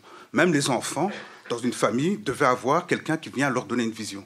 Le métier de Mohanouzi était codifié, tout simplement, à la base. Donc, nous étions des sociétés quadrilynaires, donc avec des producteurs, des gestionnaires, des régulateurs et des chefs. Donc, comme producteurs, la corporation des producteurs, la corporation des métiers, ce métier des Bahanoussi faisait partie de cette corporation, hein, de ce corpus. Donc il était normifié, donc il y a une norme. Donc les gens qui font des algorithmes, est-ce que finalement, est-ce qu'on ne devrait pas simplement les intégrer dans la norme et de manière éthique, alors finalement, avoir un contrôle sur ça? Une troisième et dernière question pour première salle. Il y a le monsieur là-bas, et puis après, je vous redonne la parole. Je voudrais qu'on dépasse un petit peu la notion d'algorithme, parce que l'algorithme, en fait, ce n'est jamais que la transcription informatique d'une théorie. Et moi, je trouve que, bon, que ce soit une théorie statistique, ou bien que ce soit des données, je crois qu'il faut se poser la question de la qualité de la statistique pour résoudre un problème donné. Donc, je ne sais pas quelle est votre opinion là-dessus, parce que, à mon avis, il y a des limitations, quoi. Je veux dire, la théorie statistique n'a pas réponse à tout. Voilà. Et donc, je crois que... Non, parce qu'elle dépend déjà de l'échantillon qu'on utilise. Et donc, je pense qu'il la question se pose de la discrimination des gens à appliquer une telle théorie pour résoudre un problème. Bien sûr, mais ça, je répondrai à ce point précis. Il n'y a plus de prise de On va vous laisser la parole. Alors sur ça, après je te laisserai peut-être. Alors oui, mais bien sûr, mais ça c'est le métier du statisticien, c'est-à-dire que les statisticiens ne sont pas des idiots. Ils essayent de faire un maximum pour que, et justement c'est un point quand même assez fondamental de désaccord, c'est que de fait les statisticiens espèrent par leurs prédictions capter le plus fidèlement possible le réel. Parce que quand toi tu dis ils sont à milieu de représenter quoi que ce soit, ben non, puisque tout le travail de la statistique, c'est de faire de telle sorte qu'ils sont relativement fidèles à une certaine... Donc par exemple... Oui, non, mais attends, les algorithmes se servent. Alors, quand les algorithmes prédisent, par exemple, que prenons l'algorithme qui va prédire que voilà cette personne a 75% de récidivé, etc. Pour que ce chiffre soit relativement fiable, on espère avoir eu pratiquement toute la population avec des qui ont récidivé et des qui n'ont pas récidivé. Donc, d'avoir un échantillon suffisamment large. Vous savez, tout le génie de la statistique, c'est la loi des grands nombres, c'est-à-dire plus on a des échantillons importants, plus ce nombre est relativement fiable. Les 75%, on porte une certaine réalité. On essaie de diversifier aussi la population. Justement, quand s'il y a trop de Noirs américains, il y aura un biais, parce que de fait, s'il y a beaucoup plus de Noirs américains que de Blancs dans l'échantillon, la statistique va favoriser dans ses prises de décision les Noirs américains dans un sens ou dans l'autre. Bon.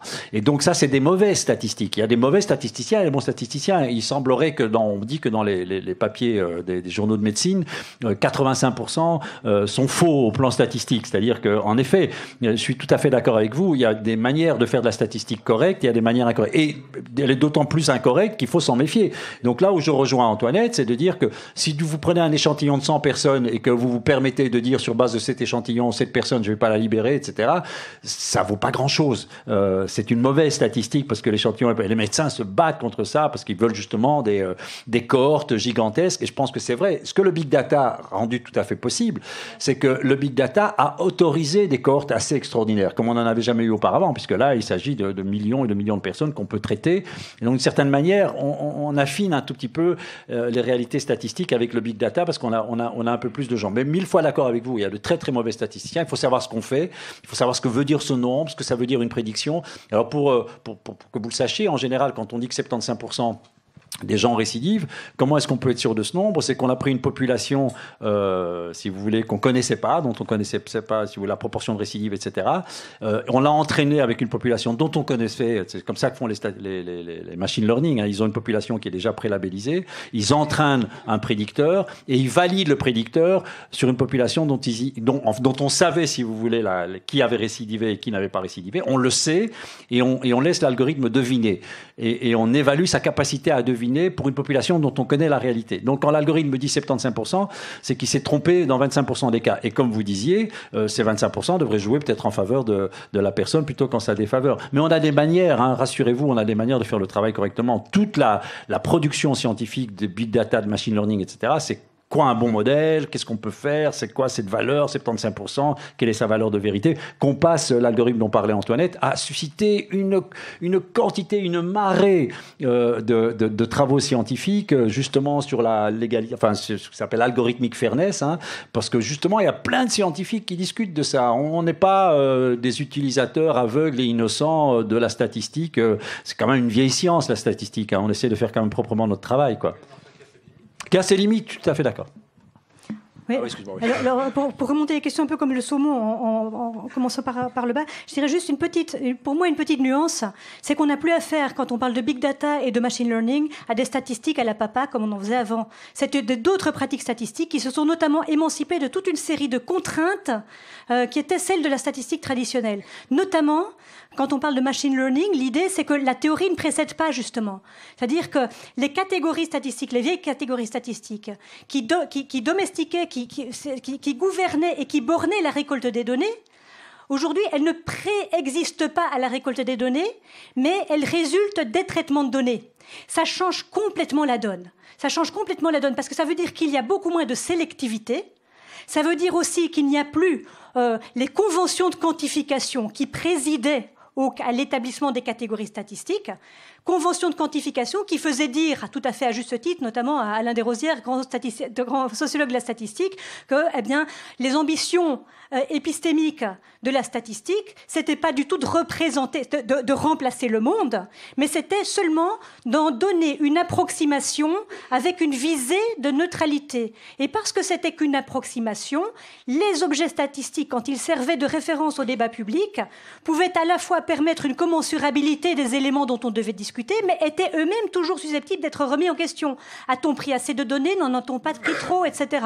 Ça voulait dire aussi que par rapport à la statistique, quand je faisais l'objet finalement d'une catégorisation statistique, je pouvais toujours dire « Ah mais non, mais c'est pas moi. Les statistiques, ça vaut pour les grands nombres, mais pas pour moi. » Ce que permettent les traitements de données de type big data, c'est tout autre chose. Ça permet de la personnalisation à l'échelle industrielle, permettant, parce qu'on a des calculateurs qui sont capables de prendre beaucoup plus en compte que les opérateurs humains, on peut prendre beaucoup plus de données en compte, et même on n'est plus obligé de déconsidérer ou de rejeter comme étant du bruit a priori les points les plus éloignés de la moyenne. L'idée même de moyenne disparaît à partir du moment où vous avez des corpus statistiques qui grossissent, qui enflent en continu. Et donc, ils font de la meilleure statistique, in fine. Alors, je sais, c'est une autre statistique qui n'est plus fondée sur de la théorie, mais dont la théorie émerge, qui vise à faire surgir la théorie des traitements de données humaines. Donc, ça inverse, c'est vraiment purement inductif.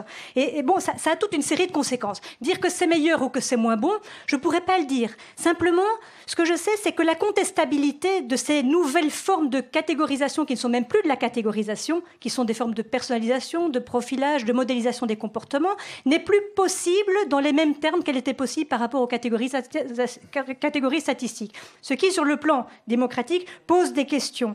Ouais, mais moi je suis désolé, mais tu devras vraiment me donner des exemples parce que. Alors un exemple, le terrorisme, la prévention des risques terroristes. Ouais. Alors là justement, on a des quantités massives de données, mais très peu d'actes terroristes en fait. Bah oui, alors on fait des modélisations en essayant de détecter des événements extrêmement rares, mais avec des répercussions gravissimes. Ce qui est assez particulier parce que dans des traitements antérieurs, on faisait exactement l'inverse. On essayait de détecter des événements fréquents, mais avec des conséquences triviales. Mais c'est grâce à la statistique qu'on peut faire ça. Moi, je fais ça. Je fais de la détection de comportements aberrants parce qu'en fait, une des manières de repérer, si tu veux, des situations à risque, c'est justement des situations qui sont statistiquement rares, c'est-à-dire des situations. Moi, j'ai travaillé avec des corps de sécurité en Belgique et pour justement des comportements parce que le terroriste, justement, parce qu'il est rare, a tendance aussi, même s'il essaie de se confondre dans la masse, il y a manière, malgré tout, parfois, de repérer certaines attitudes qui sont inhabituelles. Donc, on fait des moyennes d'attitudes, qui serait l'homme moyen, qui est a priori pas terroriste, et on identifie dans cette masse de données, justement, l'individu rare. Et c'est grâce aux statistiques qu'on peut le faire, et c'est parce qu'on fait des moyennages. On dit, en général, les gens, on prend par exemple dans les aéroports, moi je fais ça, les gens se comportent d'une certaine manière, ils vont dans leur comptoir, ils déposent leur bagage, etc. On peut imaginer, je caricature, parce qu'on n'a jamais réussi à le faire, et que c'est pas si facile à faire, que le terroriste, on les assimile, mais il a un comportement qui est, il va vérifier certaines choses, il va aller par 2 fois ou par 3 fois, et on va repérer un comportement. Donc on va pas dire que c'est un terroriste, on va dire que c'est un comportement anormal, un comportement un peu aberrant au sens de la statistique, et donc on va y consacrer et c'est comme ça qu'on fait beaucoup d'analyses de fraude, etc. Donc, et on fait de la statistique, c'est-à-dire qu'en fait on calcule la probabilité que ce comportement soit un comportement moyen. Et donc, c'est pour ça que parfois, je ne sais pas si tu... Mais le problème, alors, je termine mon exemple. L'ancien directeur de la NSA a dit « We kill people by metadata ». Donc, ça veut dire, en fait, sous l'administration Obama, en Afghanistan, ils ont envoyé des drones, envoyé des missiles sur des formes de vie réputées terroristes grâce à ces traitements statistiques de big data. Le problème, c'est qu'on ne saura jamais si c'était faux positif ou faux négatif. Parce que par définition, on arrête par avance un comportement extrêmement rare. On a très peu de ground truth, en fait. Très peu. Parce que par définition, quelqu'un que vous tuez avant qu'il passe à l'acte, on ne saura jamais s'il serait passé à l'acte si on ne l'avait pas tué. C'est quelque chose comme ça. Et donc, dans tout le domaine de la sécurité, on est face à ce même problème de la très grande... Alors, on peut détecter des comportements anormaux, mais la qualification terroristes qui permettent effectivement, qui justifient une stratégie d'action préemptive létale, c'est quelque chose qui existe.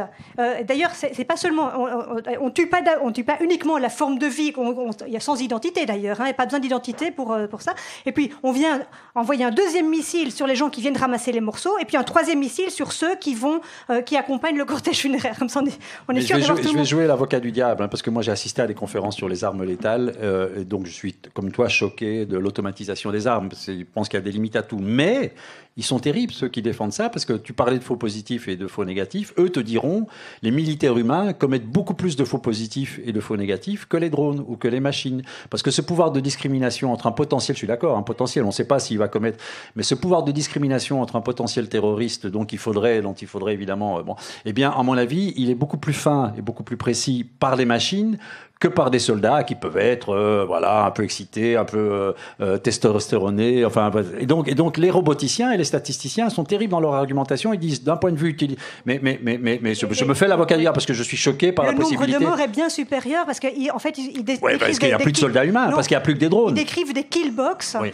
Grégoire Chamaillot dans Théorie du tu me forces à défendre quelque chose que je veux pas, mais parce que j'ai assisté à des conférences avec des roboticiens et des statisticiens qui défendaient les armes autonomes en disant ils respectent mieux les conventions de Genève que les soldats humains, parce que de fait ils font beaucoup mieux la discrimination entre un civil et un soldat que ne le fera jamais un humain. Et donc mais après c'est très difficile de leur donner tort parce qu'on n'a pas suffisamment de chiffres, mais on sait que les soldats humains, le genre de faux négatifs et faux positifs, on fait pas les stats qu'il faudrait, mais combien il y en a dans l'histoire des guerres de faux positifs et de faux négatifs. Voilà. C'est-à-dire que quand on est de loin et qu'on voit que des pixels, parce que c'est ce que voit l'algorithme, il voit que des pixels à la limite. Il voit une forme de vie qui s'agit d'une certaine manière. Je vois pas comment il pourrait détecter que c'est faux positif, enfin que c'est un combattant ou un cet assemblage civil, de pixels ressemble comme deux gouttes d'eau à un tas de terroristes. Quoi. Oui, comme deux gouttes d'eau. Oui. Pardon, il y avait d'autres questions. Très rapidement pour qu'on puisse encore prendre deux interventions. Sur le bénéfice du doute, effectivement, c'est le fond commun du droit pénal. C'est que le doute profite à l'accusé et qu'il y a le bénéfice du doute. Et surtout, je pense que c'est l'idée même de la jurisprudence. C'est la prudence du juge. La vertu du juge, c'est de se tenir dans une relation juste par rapport à sa propre ignorance. C'est vraiment ça, sa vertu. Le problème, c'est justement que quand, face à ça, et dans un contexte quand même où on a réduit fortement les moyens de la justice, où les juges sont surchargés, il y a un arriéré judiciaire monumental, une managérialisation de la justice qui pousse à aller de plus en plus vite, à ne plus avoir le temps en fait de douter. Le risque est grand quand même que quand un algorithme recommande à 75% de maintenir quelqu'un en détention, le juge d'application des peines, il va suivre. En fait, dans les faits, malheureusement, c'est comme ça. Et j'ai même entendu des arguments de la part d'Antoine Garapon, sur son livre Justice digitale, en discutant avec lui. Il disait « Ah, mais c'est vrai que les juges, les magistrats, aujourd'hui, sont plus capables de faire leur boulot, parce que même les cadres de la justice sont plus remplis. Il y a des gens, il y a des postes inoccupés, et donc, oui, comme ça coûte, finalement, comme de toute façon, on ne va pas les remplir, on ne va pas investir, eh bien, remplaçons-les par des robots. Mais c'est peut-être pas complètement idiot dans des histoires mais de justice superficielle. C'est-à-dire qu'il y a énormément de choses que les juges doivent traiter qu'ils font pratiquement de manière machinale, les robotiques. On pourrait laisser les juges, justement, s'occuper de cas qui sont quand même beaucoup plus sensibles. C'est-à-dire qu'il y a énormément de prises de décision. Quand tu discutes avec des juristes ou des avocats, etc., ils disent qu'il y a quand même énormément d'automatismes, même dans le monde judiciaire. Ces automatismes, on pourrait les automatiser totalement. Ou au contraire, désautomatiser.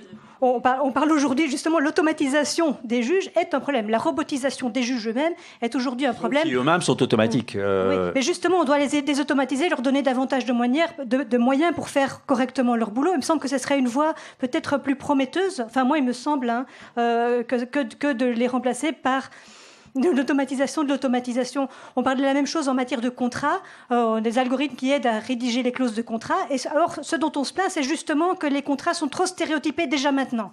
Et on va les remplacer par des algorithmes qui vont encore... Et je trouve que c'est un mauvais engrenage, en quelque sorte. Donc, le bénéfice du doute, oui. Et d'ailleurs, si le juge peut d'ailleurs se tromper, et c'est d'ailleurs pour ça que le droit est une dogmatique consciente d'elle-même qui organise la remise en question de ses propres productions, grâce au recours etc. Et donc, c'est ça qui est beau avec le droit. Enfin, moi, je suis une juriste qui s'est éloignée du droit et qui rame pour revenir vers le droit, parce que plus je regarde les algorithmes, plus j'aime le droit, moi. Je trouve que c'est pas mal, parce que en fait, cet écart qu'on a entre les représentations qu'on se fait du monde et le monde tel qu'il est, auquel on n'a pas accès indépendamment de nos représentations, cet écart, c'est précisément ce que déjoue en continu le juge lorsqu'il doit prendre une décision. Cette inadéquation, il la déjoue, mais il la reconduit du même geste. En prenant la décision, il réouvre une possibilité de contestation. Et il fait évoluer le droit. Et c'est ça aussi que moi je crains quand on a des algorithmes qui font de la préemption, qui anticipent les comportements et qui donc, anticipant les comportements, évitent la désobéissance grâce à leur très grande efficacité. Le problème, c'est que si on ne peut plus désobéir à une norme, on ne peut plus la faire évoluer. Et donc ça, c'est la mort du droit. C'est la mort de la norme. C'est pour ça qu'un critère... tous les juristes ne sont pas d'accord avec moi, mais pour moi, le critère de légitimité de toute norme, y compris la norme juridique, c'est qu'elle ménage des possibilités de désobéissance et donc de remise en question. Si on n'avait pas eu ça, il y aurait toujours l'esclavage aux États-Unis, le mouvement des civil rights n'aurait pas fait évoluer la loi, et on serait... Deux choses. Je vais d'abord un algorithme, je vais prendre les questions tout seul, mais il faut arrêter avec l'idée qu'un algorithme est figé. Un algorithme évolue et généralement, c'est plus facile à faire évoluer un algorithme qu'une loi parce que ça demande beaucoup moins de délibération, etc. Un algorithme, tu le réécris. Mais oui, mais tu peux réécrire un algorithme. Tu mets un citoyen autour. C'est ce qu'on fait. Il n'y a pas un informaticien qui travaille tout seul aujourd'hui. Si tu vas sur GitHub, c'est une plateforme qui rassemble et qui fédère des millions d'informaticiens pour essayer d'écrire le plus correctement qui soit les algorithmes. Moi, quand je te parle de délibération citoyenne, c'est justement des gens qui... Et deuxièmement, sur l'histoire de la prescription plutôt que l'amende, la loi, etc., moi je suis d'accord dans certains cas, mais je pense que quand il y a urgence, comme par exemple la dégradation de la mobilité, comme le réchauffement climatique, comme l'affectation dans les universités et dans les écoles, je préfère une algorithmisation préemptive, c'est-à-dire prescriptive, c'est-à-dire quelque chose qui t'empêche, qui formate nos comportements. La technologie, ça sert à ça. Aujourd'hui, tu as des barrières à l'entrée des métros. Moi, je prends toujours l'exemple, c'est un exemple idiot, mais quand tu vas dans les toilettes publiques maintenant, de plus en plus, on automatise les toilettes publiques. C'est un formatage, c'est une restriction de liberté. Tu n'as pas l'occasion d'appuyer sur la chasse d'eau, tu n'as pas l'occasion d'allumer la lumière. Là, ça se fait automatiquement. Pourquoi ? Parce qu'aujourd'hui, il y a deux ressources qui sont très menacées, l'eau et l'électricité. On a confié ça à des algorithmes pour gérer, si tu veux, ta consommation d'eau et d'électricité. Et je pense que de plus en plus, nos comportements vont être formatés. Parce qu'on en a besoin. Pourquoi ? Parce qu'il y a une efficacité redoutable. D'ailleurs, tu ne remets pas en question cette efficacité. Tu la crains, mais tu ne la remets pas en question. Il y a des domaines, effectivement, où ce n'est pas problématique, et d'autres qui sont évidemment problématiques. La mobilité, tu es pour. Des choses... tu as été victime d'un conducteur un tout petit peu chevron. Donc, on est pour une mobilité qui serait un tout petit peu plus prescriptive en matière algorithmique. Le réchauffement climatique, qu'on formate nos comportements, c'est-à-dire qu'on mette des algos qui t'empêchent de consommer et qui permettent de diminuer 80% du CO2 qu'on fout dans l'atmosphère et qui sont en train de condamner la planète. Il y a les compteurs qui peuvent le faire. Et donc là, tu es pour. Donc, on va prendre les questions. Mais ça, tu peux le faire par deux. Tu peux dire, OK, on va mettre une loi en place qui empêche... C'est ce qu'ils font, on en parlait, mais le rationnement d'eau, par exemple. Aux États-Unis, en Californie, le rationnement d'eau se fait par une amende. Si à un moment, on te dit que tu ne peux pas consommer, etc., et que tu remplis ta piscine, tu prends une amende. Moi, je suis contre ça. Moi, je suis pour un compteur automatique qui t'empêche d'aller au-delà d'une certaine consommation d'eau. On va peut-être prendre encore 2-3 interventions et puis clôturer, parce que c'est un domaine qui rend bavard. Juste une question. Posons qu'on soit psychiatre, par exemple, et qu'on travaille dans un asile avec des gens qui commettent des actes, par exemple des abus sexuels. Est-ce que oui ou non, on va appliquer une grille algorithmique, ou au contraire, et alors on va postuler autre chose. Par exemple, on va postuler la causalité par liberté chez ce sujet.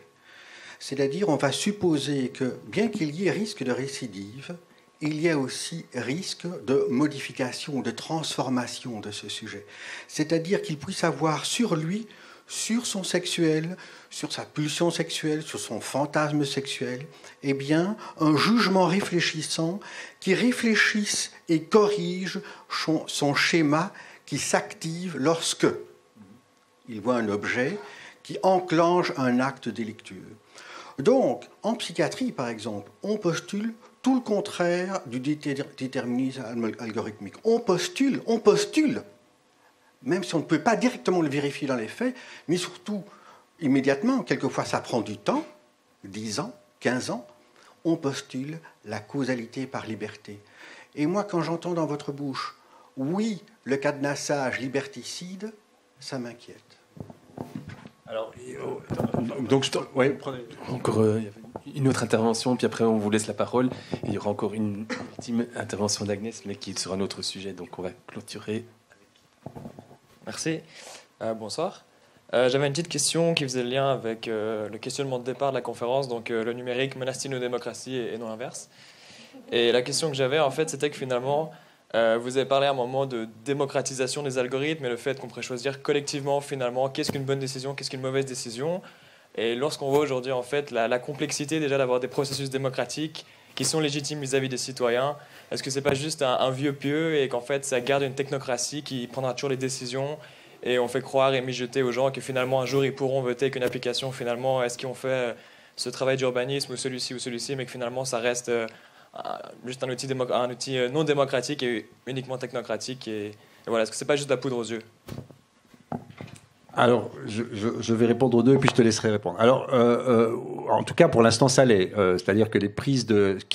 en fait, le problème, si vous voulez, les algorithmes, c'est pas tant... Après, je répondrai à votre intervention, mais c'est pas tant les algorithmes, c'est ceux qui sont aux mains de ces algorithmes, ceux qui commandent ces algorithmes, ceux qui prennent... Et aujourd'hui, c'est les GAFAM, c'est-à-dire qu'ils nous montrent, plus qu'il n'en faut, l'efficacité redoutable de ces algorithmes et la manière dont ils formatent. Ils sont déjà en train de formater tous nos comportements. Vous rentrez dans votre voiture, vous prenez Waze, vous cherchez quelque information qui soit, vous allez sur Google. Donc, ils sont déjà complètement dans nos existences à longueur de temps.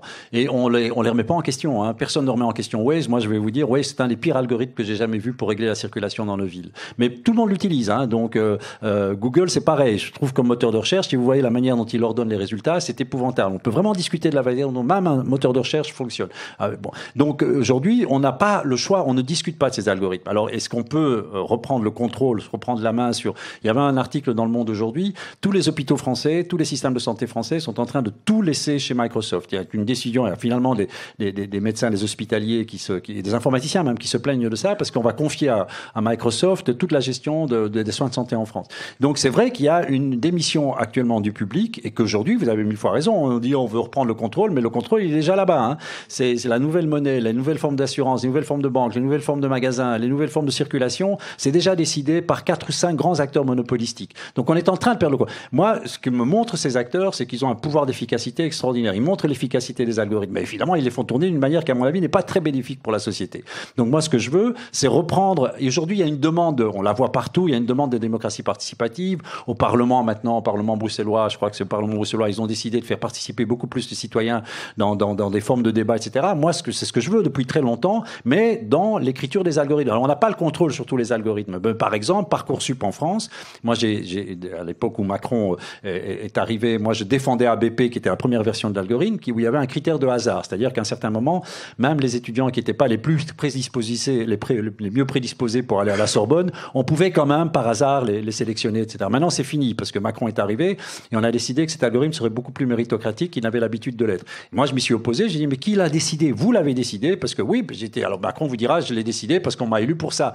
Mais bon, vous voyez, il a changé complètement la forme de l'algorithme. Moi, je trouve que cet algorithme-là, comme le décret inscription, mais comme Waze, même Waze et beaucoup d'autres, même Google, même un moteur de recherche, il doit avoir une décision. Alors, c'est pas facile à mettre en œuvre. On est en train de le mettre en place pour le décret inscription. C'est une chance, ces algorithmes, d'amélioration de démocratie participative. Les informaticiens, je vous le dis, hein, moi je suis dans une communauté qui ne fonctionne que par démocratie participative. Un merveilleux exemple, c'est Linux. Linux, c'est pas Windows. Je vous conseille d'ailleurs tous d'utiliser Linux. Linux, c'est le pur résultat d'une délibération participative. Et c'est le meilleur système d'exploitation qui existe sur la planète, qui rend satisfait tous les informaticiens qui l'utilisent. Malheureusement, pas assez. Mais c'est pour vous montrer que les algorithmes sont parfois une chance, parce qu'on a un truc ici concret qui va régler nos vies. On a la chance de débattre. C'est vraiment une chance pour la démocratie participative.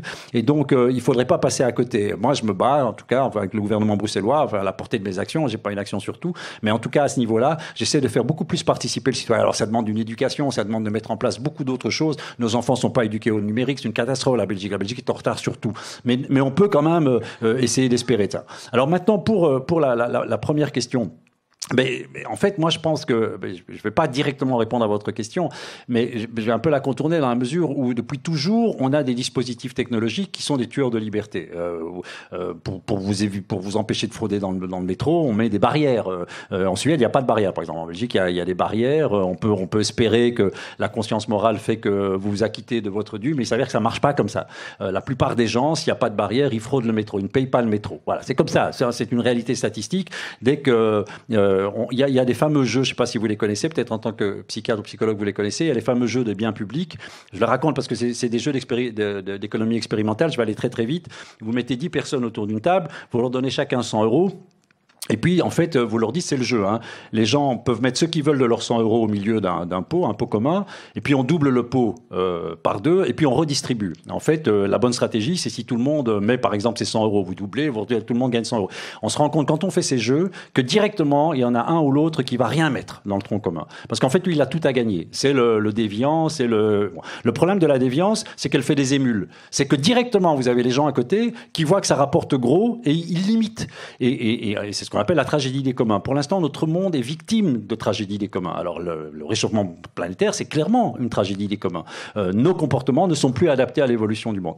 Alors, ce que je vous demande, c'est est-ce que dans des cas comme ça, vous êtes d'accord que des dispositifs technologiques viennent assister les dispositifs de gouvernance humaine pour réduire nos libertés dans un intérêt collectif que, je répète, nous devons délibérer ensemble. Je ne suis pas pour que Google décide de quel comportement vous avez droit. Mais néanmoins, que la technologie puisse entraver un tout petit peu vos comportements dans le bénéfice de la collectivité, moi je pense qu'on l'a toujours fait et que simplement les algorithmes sont un dispositif additionnel par rapport aux barrières, par rapport à déjà une technologie envahissante. Alors je ne veux pas la Chine, hein, entendons-nous, je ne veux pas le crédit social, même si on pourrait passer des heures à discuter des bienfaits et des méfaits du crédit social, je n'ai pas envie d'une société comme ça, je n'ai pas envie d'un comportement complètement assujetti au bon vouloir des algorithmes.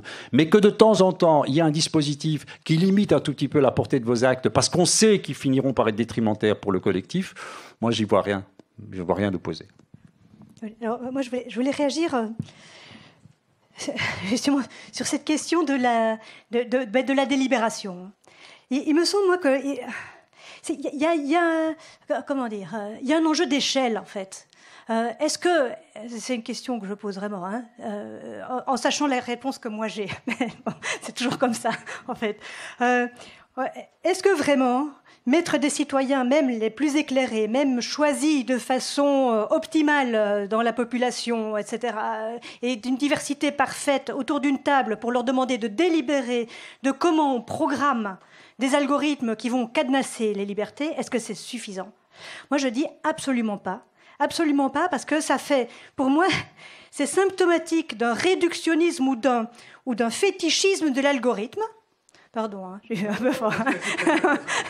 D'un fétichisme de l'algorithme qui dit que finalement, si on a réglé idéalement ce petit sous-système technique, pardon encore, hein, qui doit intervenir comme une toute petite pièce en fait, dans un engrenage énorme qui est l'engrenage de toute la société, parce qu'on nous dit bien, hein, il faut garder l'humain dans la boucle. Donc, en fait, on ne nous parle jamais, en fait, que de dispositifs de recommandation, qui vont faire des recommandations aux humains qui vont devoir prendre la décision.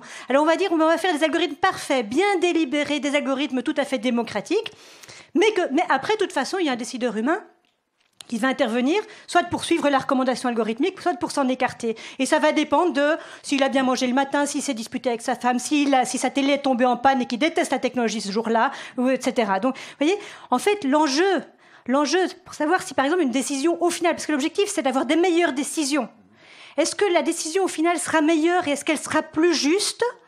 Parce que l'algorithme de recommandation est, imaginons que ce soit possible, je n'y crois pas une minute, absolument juste et démocratique. Imaginons, hein, exercice de... Eh bien, absolument pas. Absolument pas. Par exemple, il y a Cass Sunstein a écrit un papier sur la Predictive Theory of Justice. Il dit, qu'est-ce que c'est que le droit ? Je prends l'exemple du droit parce que je suis juriste, hein, mais je pense que ça s'applique dans d'autres contextes. Qu'est-ce que c'est que le droit ? Le droit n'est rien d'autre que la prédiction de ce que va décider un juge. Parce qu'en fait, le justiciable, qu'est-ce qu'il veut? Il s'en fout, en fait, que l'algorithme sur base duquel l'algorithme qui a inspiré ou désinspiré ou mal inspiré ou dont le juge s'est inspiré pour s'en écarter ou pour le suivre était juste et bien fait et bien démocratique. Non, le justiciable, il veut savoir si dans son cas, la décision qui est prise par le juge est juste. Et donc, ce qui compte, c'est la justice de l'ensemble, c'est-à-dire à la fois la justice dans la société qui est enregistrée sous forme numérique et donc ce résultat numérique va entraîner les algorithmes, ça on en avait parlé. Toute la justice, elle doit être sociale, elle n'est pas algorithmique. Il y a pas on ne peut pas résoudre la justice. Prends un exemple. Le décret d'inscription. Prends le décret d'inscription. Non, parce que ça, pourquoi c'est pas un bon exemple. Pourquoi tu veux pas le décret d'inscription? Mais comment c'est pas un bon exemple? Pour moi, c'est pas. Ça décide du sort de nos petites têtes blondes pour 6 ans de leur vie. C'est pas un bon exemple. C'est un exemple d'injustice sociale. C'est pas. Est-ce que vous ne trouvez pas que le décret d'inscription est un bon exemple d'algorithmisation de nos vies? Alors. Comment tu vas le faire? Comment tu veux le faire? Mais prends Waze aussi. Enfin, moi, il y a 1000 algorithmes que tu pourrais prendre comme exemple, mais je ne sais pas quelle alternative. Alors, pour moi, c'est le refus des algorithmes. C'est le refus de Waze, c'est le refus de Taxon Web, c'est le refus du décret d'inscription. Non, c'est pas tout, c'est pas noir ou blanc. C'est pas noir ou blanc parce qu'il y a des domaines. Non, parce qu'il y a des domaines très différents. La justice en fait, c'est ça. Il faut prendre des algorithmes qui dirigent nos vies pour l'instant. Le décret d'inscription, c'est plus important que les algorithmes de justice dans nos vies actuelles aujourd'hui. En Belgique, par exemple, enfin dans la Belgique francophone. Parle aux parents, tu vas voir le décret d'inscription important que ça. C'est en train d'arriver très très vite dans le domaine de la justice aussi. Et bon, c'est un domaine que je connais mieux, donc je prends cet exemple-là. Oui, mais allez, prends. Oui, mais non, d'accord. Mais prends les. Non, mais parce que ça n'existe pas encore ce que tu dis. Si, ça existe. Arriver. Mais il y a des choses qui existent depuis 10 ans en Belgique, le décret d'inscription. Ça existe chez nous, ça existe. On a des algorithmes qui sont utilisés à des fins pour éclairer les magistrats sur les risques de récidive. C'est en train d'arriver. Oui. C'est en train d'arriver des algorithmes de gestion des détenus en libération conditionnelle. Ça ne va pas arriver. C'est là déjà maintenant. Oui, et ça pose ces questions-là. Ça pose ces questions de finalement, est-ce que c'est juste ou pas? Ce qui compte, c'est que le résultat soit juste. Peu importe en fait que les étapes individuellement soient justes. C'est mieux que ce soit juste, bien entendu. Et je trouve par contre que c'est très important, c'est une concession, mais c'est très important, vraiment, c'est vrai que se développe une culture algorithmique. Effectivement, enrôler des citoyens de tous âges, de toute origine sociale, dans cet exercice de penser des algorithmes qui pourraient intervenir comme maillons dans les chaînes décisionnelles, c'est très intéressant. Pas pourraient, ils interviennent déjà. Ce qui m'étonne, c'est que tu te bases sur un futur qui est en devenir, mais qui est très discuté, mais qui est très controversé. Et puis il y a un présent qui est déjà extraordinaire, qui sont les systèmes de recommandation, qui sont les systèmes d'assignation des enfants dans les instituts, qui sont les systèmes de mobilité. Ces algorithmes sont déjà partout. Oui. Il n'y a pas une minute de ta vie qui n'est déjà pas dirigée par un algorithme. Oui. Et donc moi je dis quelle est la légitimité de ces algorithmes? Toi, parce que tu parles d'algorithmes, parce que bon, les juges robotisés, ils existent, ils vont peut-être exister, mais actuellement, il y a déjà des processus. Franchement, on y est déjà pour certaines étapes ou certains processus judiciaires. Certaines étapes du processus judiciaire sont déjà algorithmiques. C'est vrai. Mais ceux qui existent déjà, est-ce qu'ils t'emmerdent ceux-là, le décret d'inscription, Oui, mais tu ne veux pas parler. J'aimerais bien que tu parles du décret d'inscription. Mais si, c'est la même chose. En fait, c'est la même chose. C'est bien que le décret d'inscription ait pu être discuté in abstracto par des gens qui sont sortis de leur contexte de vie pour venir exceptionnellement discuter des règles qui vont s'appliquer à tout le monde. Mais ce qui compte quand même, c'est qu'une fois appliqué à des gens qui n'ont pas participé à la discussion, parce qu'on ne va pas impliquer tout le monde, que ces gens-là aient un sentiment d'équité. C'est quand même important. Parce que parmi les conditions de légitimité... La participation citoyenne, tu es d'accord? Oui, mais ça c'est un mot... après, il faut le mettre en œuvre. Non, mais je suis d'accord, c'est pas facile à mettre en œuvre. Déjà, il faut mobiliser une expérimentation. Alors, il faut mobiliser les publics qui comptent, savoir à qui ça importe. Parce qu'on peut mobiliser des tas de gens, un peu au hasard. Non, il faut que ce soit des gens à qui ça importe. Ce qui est important, c'est... Mais comment faire importer ce qui importe? Et comment savoir à qui ça importe? Ça importera probablement aux gens les moins susceptibles de venir volontairement s'enrôler dans le genre de discussion. Parce que ça va être les gens les moins bien informés, probablement les plus susceptibles d'être mal classés, parce qu'ils ne sont pas dans les échelles de mérite. Mais justement, c'est ceux-là qui sont intéressants. C'est ceux-là qui sont... Mais comment les recruter? Comment les recruter là-dedans? Et est-ce qu'ils auront le temps? Parce que parfois, ils bossent déjà à côté de leurs études pour pouvoir... Il y a ça aussi. C'est très méritocratique. Enfin, mais tu vois, c'est très élitiste, je vais juste finir, parce que tu as raison, il faut reprends l'exemple. Mais par exemple, il y a beaucoup d'expériences de démocratie participative en France pour l'instant, notamment pour justement les décisions à prendre sur la transition énergétique. Macron a décidé de le faire via une démocratie participative, puisque tu sais, à 100 citoyens. Donc ils ont déjà mis en place un tas d'expérimentations pour ça. Mais le problème, si tu veux, c'est ce qui se fait après. C'est-à-dire que Macron a déjà dit, bon, on verra, on va prendre ça comme avis consultatif, ça n'a pas puissance légale, etc. Donc on va pas, et même les parlementaires sont pas forcément censés suivre les recommandations que vous allez donner. Ça va nous inspirer. Tandis que moi, je dis quelque chose de beaucoup plus fort. Moi, je dis non, vous allez écrire vous-même l'algorithme. C'est-à-dire que si vous n'allez pas conseiller ou ensemble, on va pondre cet algorithme. Donc il y a une espèce de raccourci qui, à mon avis, est extrêmement bénéfique et qui va susciter encore plus de démocratie. Parce qu'en fait, l'effet va être direct, immédiat. Mais moi alors, je pense que je serais totalement opposée à être gouvernée, encastrée dans mes comportements par un algorithme qui aura été designé comme ça par des gens que je n'ai pas élus. Soit designé par Google. Non, je préfère pas que ce soit designé par Google. Mais cette idée que, en fait, en recrutant quelques personnes comme ça, aussi, mais je comprends les excellentes intentions et je pense qu'il y a des effets pédagogiques qui sont absolument importants et qu'il faut le faire parce que je trouve que voilà, ça mûrit la culture algorithmique globale et ça, c'est vraiment positif. Mais cela dit, et ce qui manque, c'est la légitimité in fine, en fait. Le système juridique n'est quand même pas juste un bricolage. Quelle meilleure légitimation que les gens qui ont participé et qui ont décidé collectivement de l'algorithme à laquelle ils vont être mangés. Eh bien, ces gens-là ne me représentent pas nécessairement. Je me sens pas... Meilleur que celle-là ? Non. Oui, mais c'est la société qui va participer à l'écriture. Mais la société, en fait, on a un système législatif qui fonctionne mal, c'est vrai, mais on n'a pas encore vraiment trouvé mieux que, effectivement, parce que les algorithmes n'existaient pas. Non, mais attends, je suis d'accord, mais le système législatif a été pensé pour un pouvoir exécutif qui était essentiellement humain. Maintenant, il y a une nouvelle forme de pouvoir exécutif qui est venue s'inscrire et qui change la donne, qui est le pouvoir algorithmique. C'est un nouvel... de plus pour encore plus avoir de la délibération nationale, voire internationale, autour de ces enjeux-là, parce que... Oui, mais le pouvoir législatif, comme il était pensé auparavant, s'adressait, c'est une forme de gouvernance humaine, essentiellement humaine. C'est les humains qui se mettaient entre eux, voilà. Et donc, il y avait des intermédiaires, etc. Maintenant, il y a un effet direct, c'est-à-dire que l'algorithme, une fois que tu l'as mis en place, il tourne tout de suite et tous nos comportements sont déterminés par l'algorithme. C'est vraiment le coup d'État, quoi. Oui, bien sûr, c'est un coup d'État. Mais moi, j'ai défendu ce coup d'État dans certains cas, parce que j'ai confondu que certains de nos comportements doivent être... Et parce que la technologie existe, et elle existera toujours, et on a toujours eu recours à la technologie pour formater nos comportements. Mais alors, pourquoi délibérer pourquoi ne pas juste se passer de toute forme de délibération? Pourquoi restreindre? Si on a une délibération avec juste...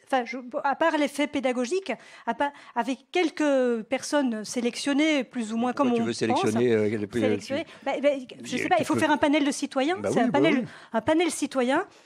Moi, je n'ai pas confiance dans les panels de citoyens, en fait. C'est une question de confiance. On va peut-être en rester sur cette question. Avant de remercier chaleureusement nos orateurs, on peut déjà les applaudir. Ne partez pas.